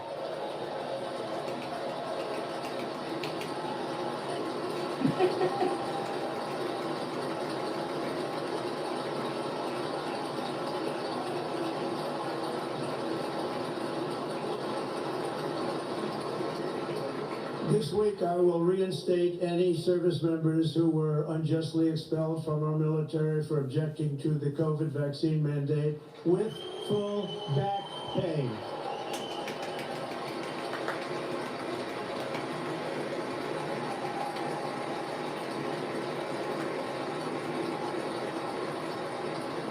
And I will sign an order to stop our warriors from being subjected to radical political theories and social experiments while on duty. It's going to end immediately.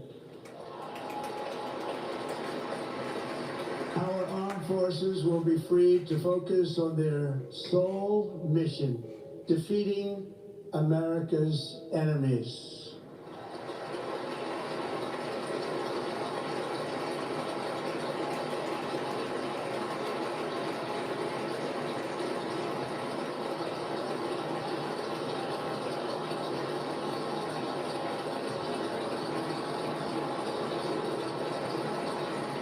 Foreign and domestic.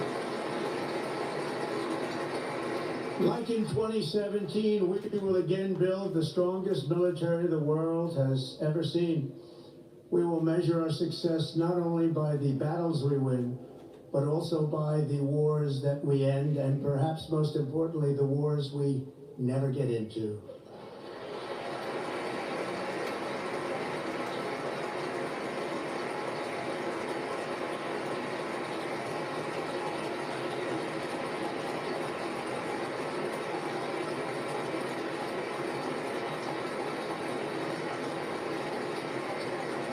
My proudest legacy will be that of a peacemaker and unifier. That's what I want to be, a peacemaker and a unifier. I'm pleased to say that as of yesterday, one day before I assumed office, the hostages in the Middle East are coming back home to their families.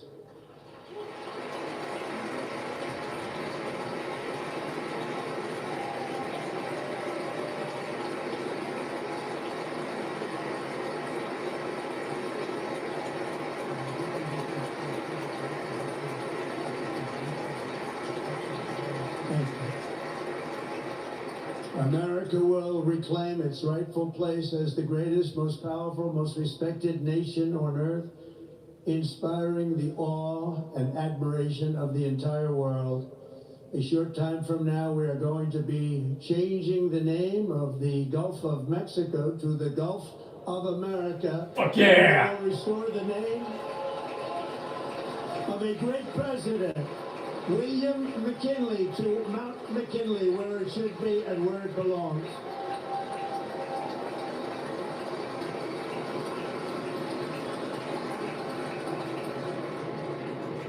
President McKinley made our country very rich through tariffs and through talent. He was a natural businessman and gave Teddy Roosevelt the money for many of the great things he did, including the Panama Canal, which has foolishly been given to the country of Panama after the United States.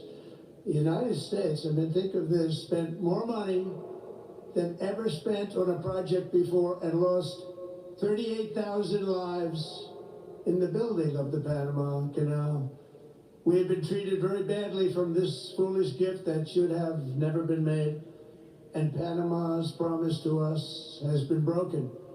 The purpose of our deal and the spirit of our treaty has been totally violated. American ships are being severely overcharged and not treated fairly in any way, shape, or form, and that includes the United States Navy. And above all, China is operating the Panama Canal, and we didn't give it to China, we gave it to Panama, and we're taking it back.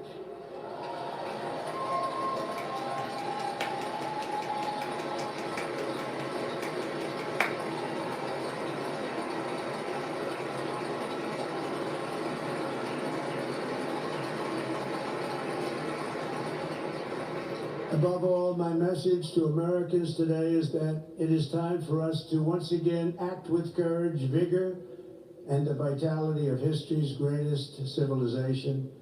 So as we liberate our nation, we will lead it to new heights of victory and success. We will not be deterred. Together we will end the chronic disease epidemic and keep our children safe, healthy, and disease-free. The United States will once again consider itself a growing nation, one that increases our wealth, expands our territory, builds our cities, raises our expectations, and carries our flag into new and beautiful horizons. And we will pursue our manifest destiny into the stars, launching American astronauts to plant the stars and stripes on the planet Mars.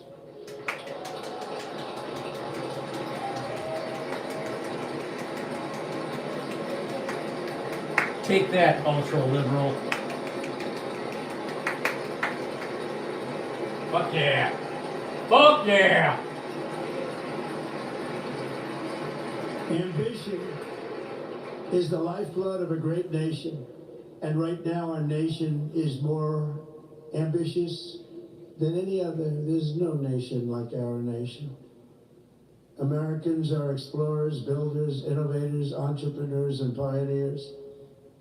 The spirit of the frontier is written into our hearts. The call of the next great adventure resounds from within our souls.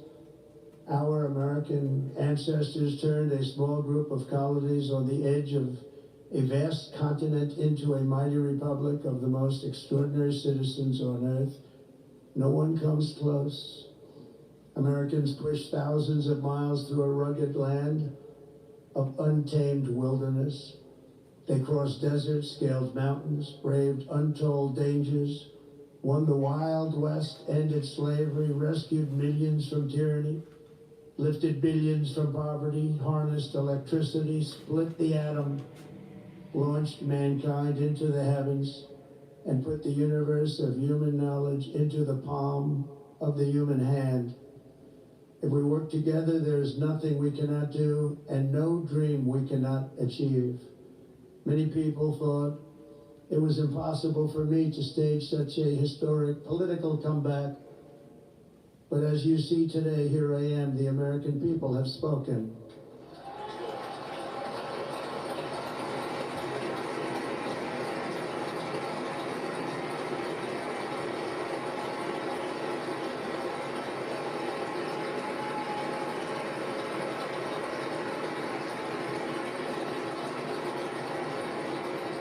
I stand before you now as proof that you should never believe that something is impossible to do. In America, the impossible is what we do best.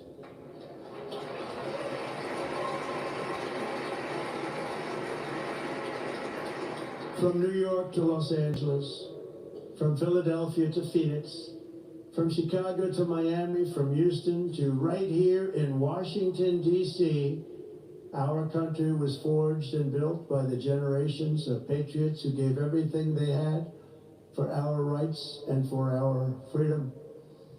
They were farmers and soldiers, cowboys and factory workers, steel workers and coal miners, police officers and pioneers who pushed onward, marched forward, and let no obstacle defeat their spirit or their pride. Together they laid down the railroads, raised up the skyscrapers, built great highways, won 2 world wars, defeated fascism and communism, and triumphed over every single challenge that they faced. After all we have been through together, we stand on the verge of the 4 greatest years in American history. With your help, we will restore America, promise, and we will rebuild the nation that we love, and we love it so much. We are one people, one family, and one glorious nation under God. So to every parent who dreams for their child, and every child who dreams for their future, I am with you, I will fight for you, and I will win for you. We're going to win like never before.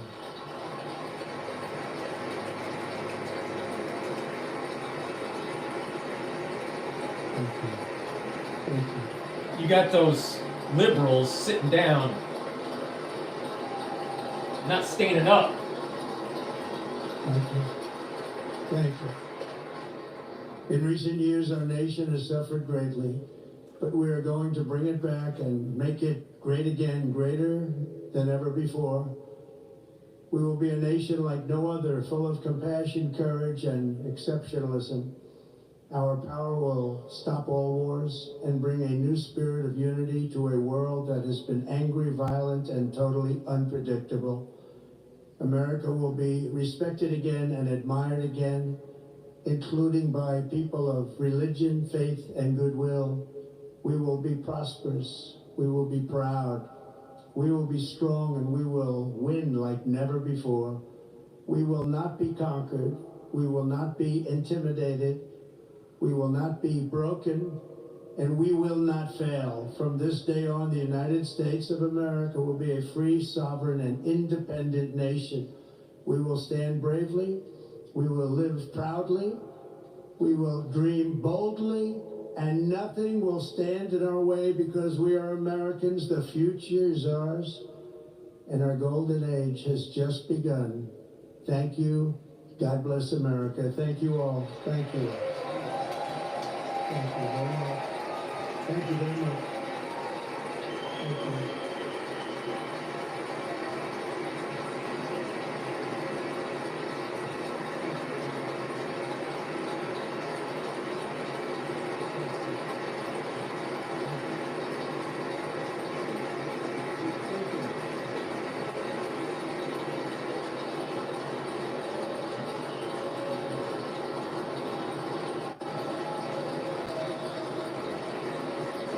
Ladies and gentlemen, performing America the Beautiful, please welcome the Armed Forces Chorus and Carrie Underwood.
What's going on?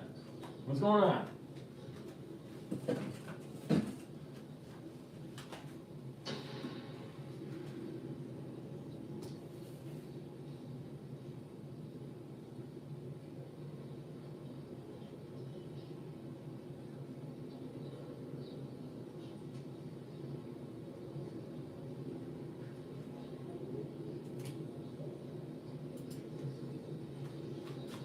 All right, since they have audio problems at the moment, let me just plug a quick product. If you want to look like Baron Trump, please go to my store, the-studio-reykjavik.com, and get the collagen. Or if you want to look like DrPaulCottrell, go to my store and get the collagen. This is a very high quality product. It lasts for, this has a big scooper in it. It lasts for about a month, a month or maybe a little bit more. And you take it every day, you mix it with soft foods or with filtered water or in a smoothie. Take it every day. It'll help with your skin, your hair, your nails, help with your joints, help with your bones, help with your muscles.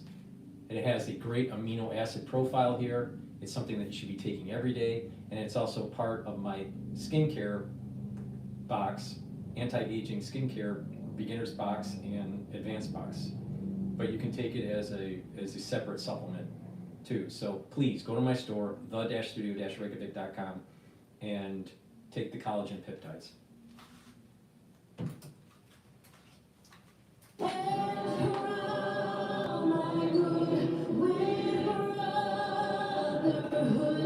From sea to shining sea.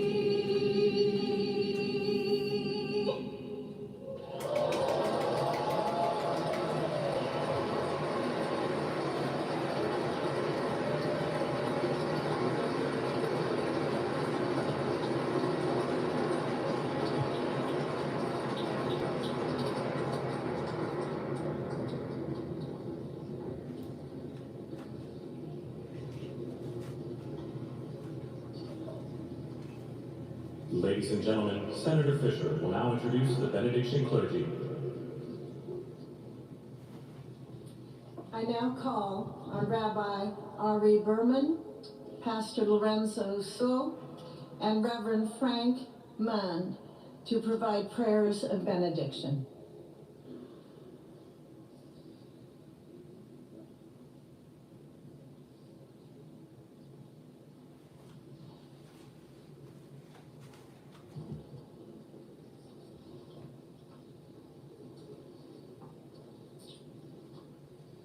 Let us pray.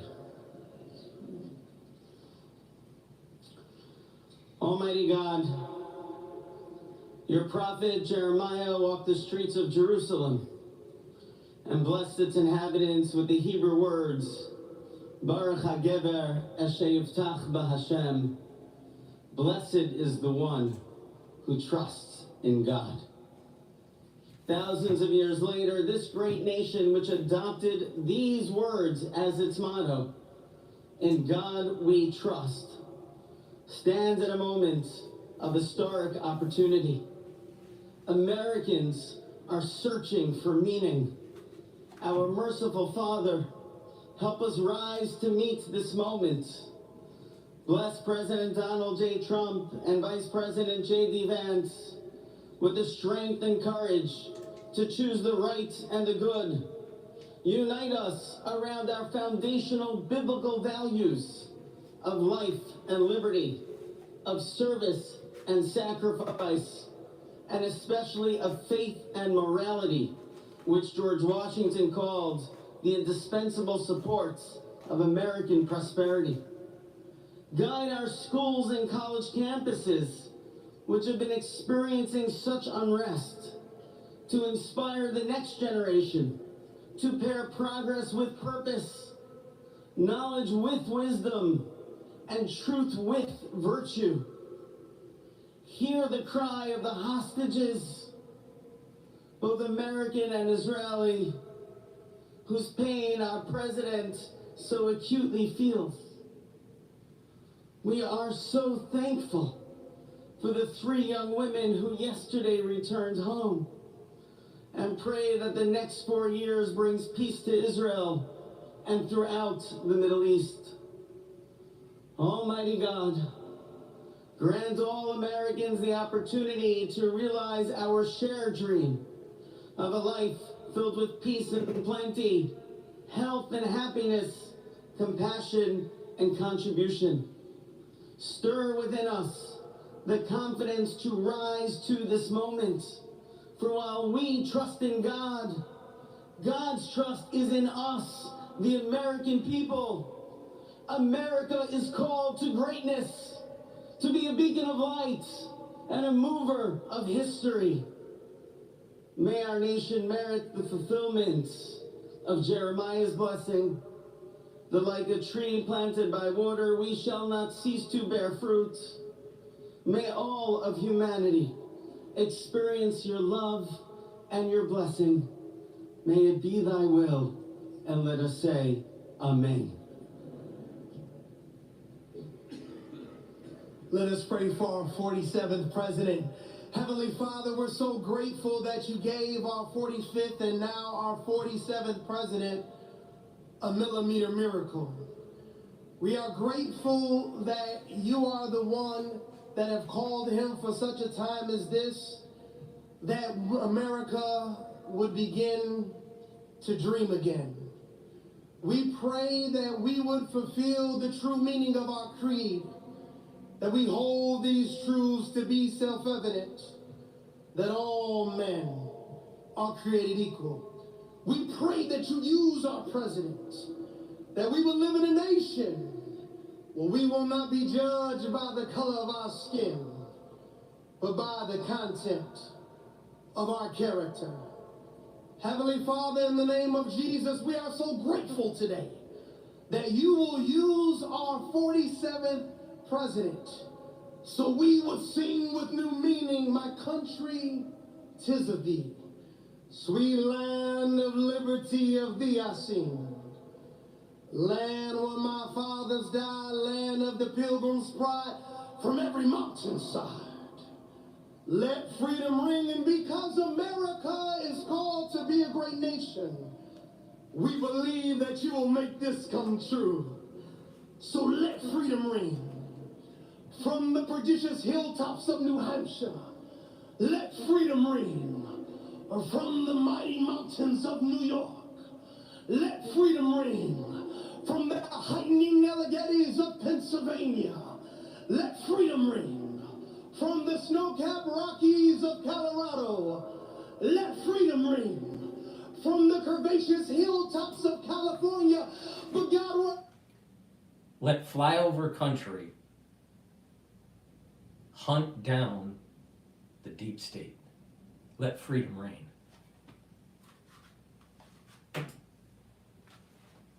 In Mississippi, from every state, every city, every village, and every hamlet. And when we let freedom ring, we will be able to speed up that day. All of your children, black men and white men, Protestant and Catholic, Jew and Gentile, will be able to sing in the meaning of that old Negro spiritual. Free at last, free at last.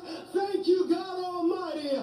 We are free at last. If you believe where the Spirit of the Lord is, there is liberty. Come on, put your hands together and give your great God great glory.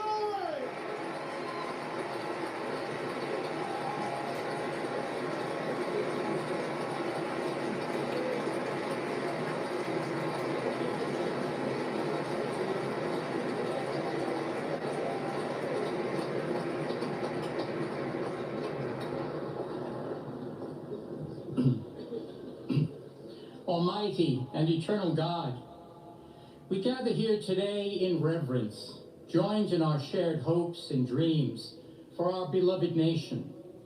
In this sacred moment of the inauguration of President Donald J. Trump and Vice President J.D. Vance, we turn our hearts to you, seeking your divine assistance and abundant blessings upon this pivotal moment in history. We come before you with profound gratitude for the many gifts you have bestowed upon our land.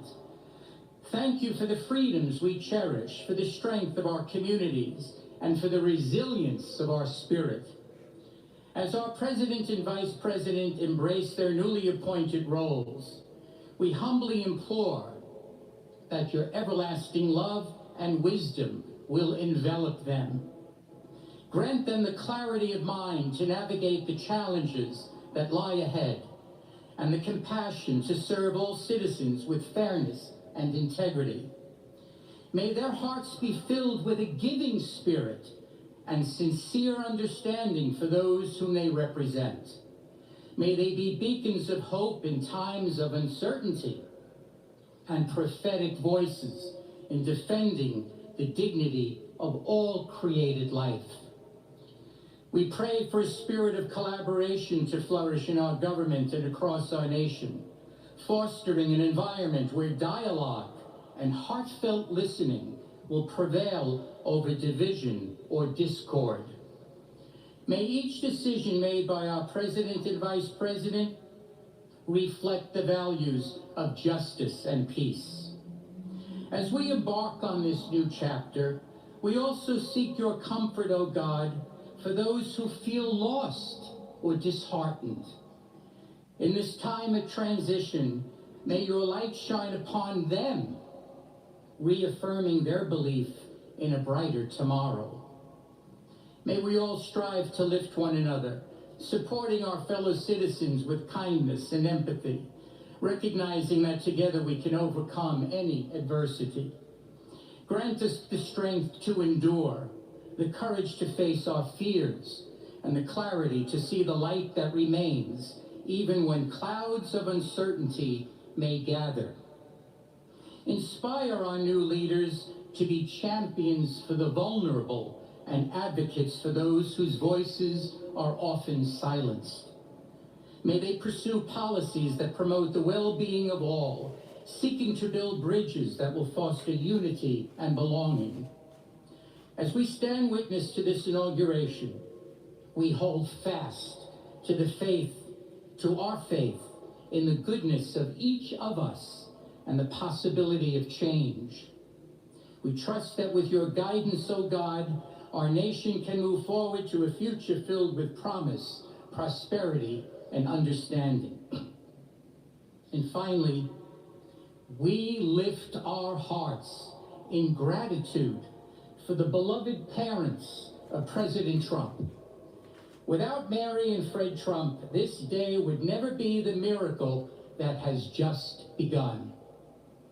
From their place in heaven, may they shield their son from all harm by their loving protection, and give him the strength to guide our nation along the path that will make America great again. Let us go forth now with these words of President Trump's emblazoned on our hearts. As long as we have pride in our beliefs, courage in our convictions, and faith in our God, then we will not fail. We stand tall, we stand proud, because we are Americans, and Americans kneel to God, and to God alone. Amen.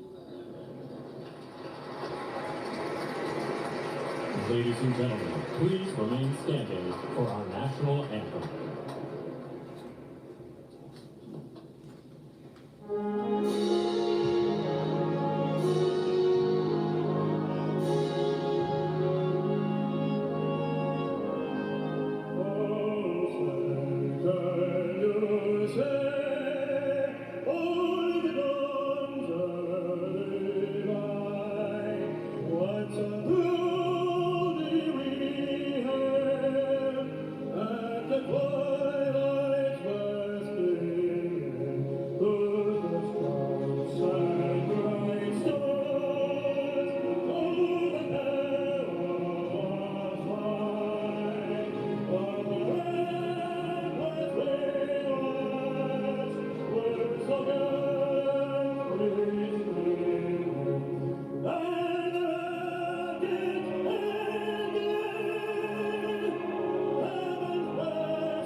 Ladies and gentlemen, please be seated.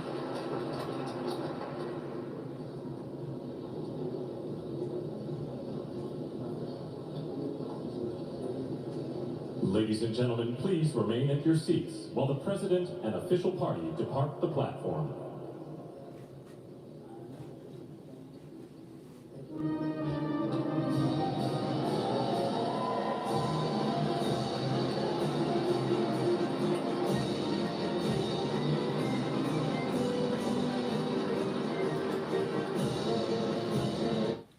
So that was excellent.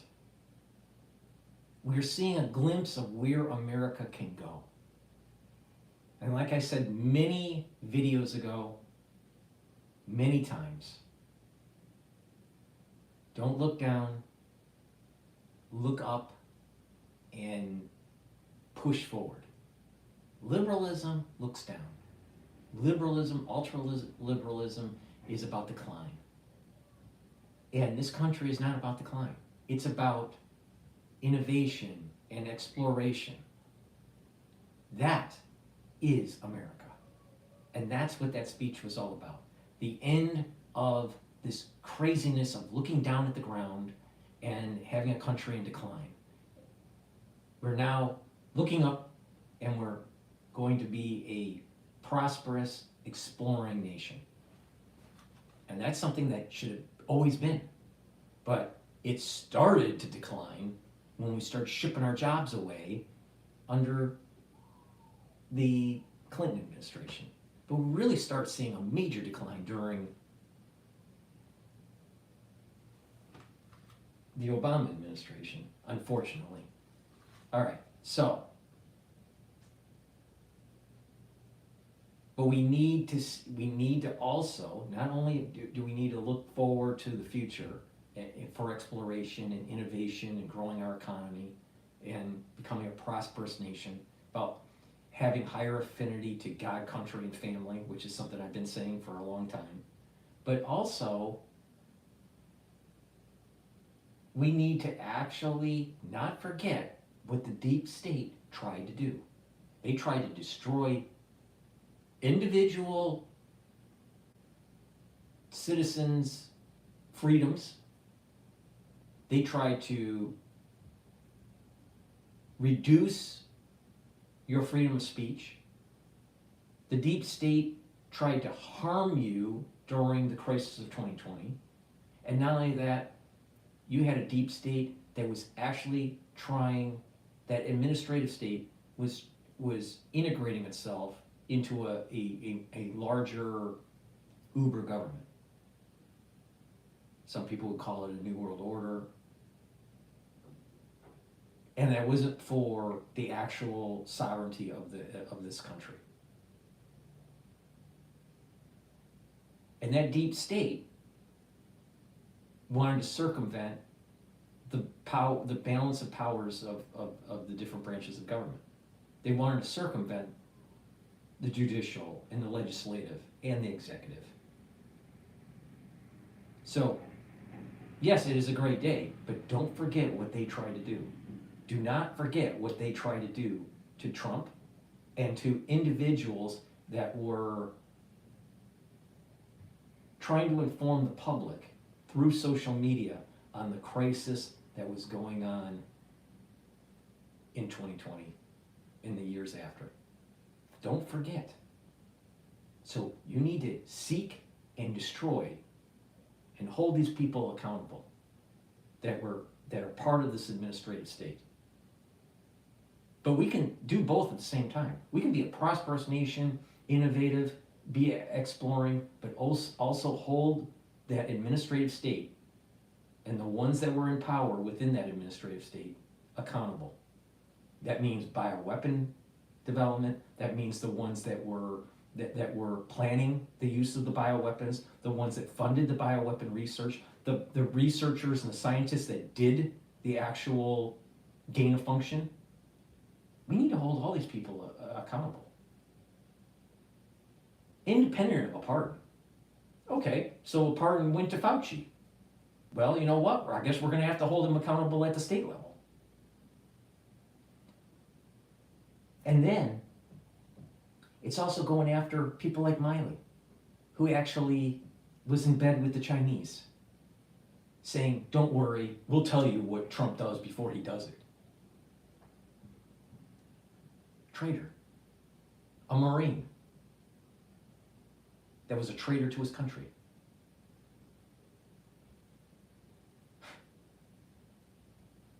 Don't forget what the deep state tried to do. They tried to kill Trump. They tried to assassinate Trump twice that we know of. And then all the lawfare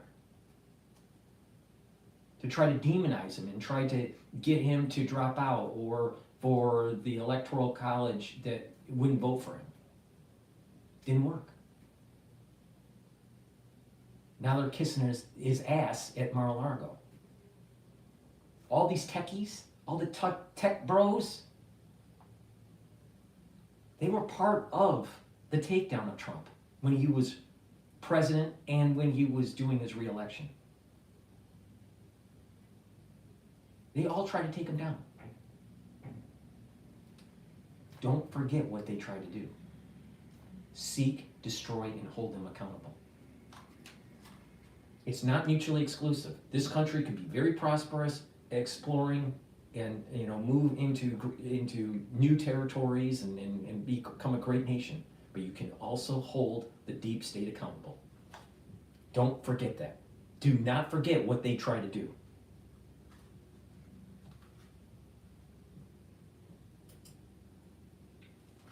An inaugural address, the president declares 2, let alone 1, national disaster emergencies. He said he's shutting down the southern border completely.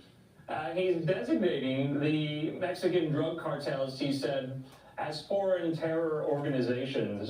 So this was a speech replete with news for those of us who cover the news. And I just thought it was really, really interesting. He started this off by saying the scales of justice will be rebalanced. He brought that up multiple times, an allusion to the lawfare that has been waged against him. And another thing to take away from this event, which is a great day, but we have a Congress, we have the Senate, we have the House of Representatives that don't listen to the will of the people. They listen to the will of K Street. They listen to the will of powerful lobbying groups and other special interests, and they don't care about the citizen. They care about the citizen only when you have to vote, when they get into office, but then they forget about you. They don't care anymore. So you have this administrative state, and then you have representatives in government that aren't really representing the people, the will of the people. It's the will of K Street. So you gotta hold these people accountable. Don't forget what we just went through. 2024, November, during the election, America, in the aggregate, held the line for freedom and prosperity. But don't forget what the deep state tried to do to your freedoms and to Donald J. Trump. And everyone that was tied to him. Don't forget. And don't forgive.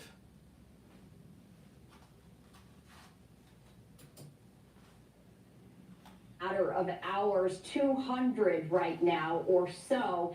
It's going to be a very busy day, but absolutely interesting to see all of that right here as we continue to take a live look here inside the Capitol Rotunda as people are now exiting.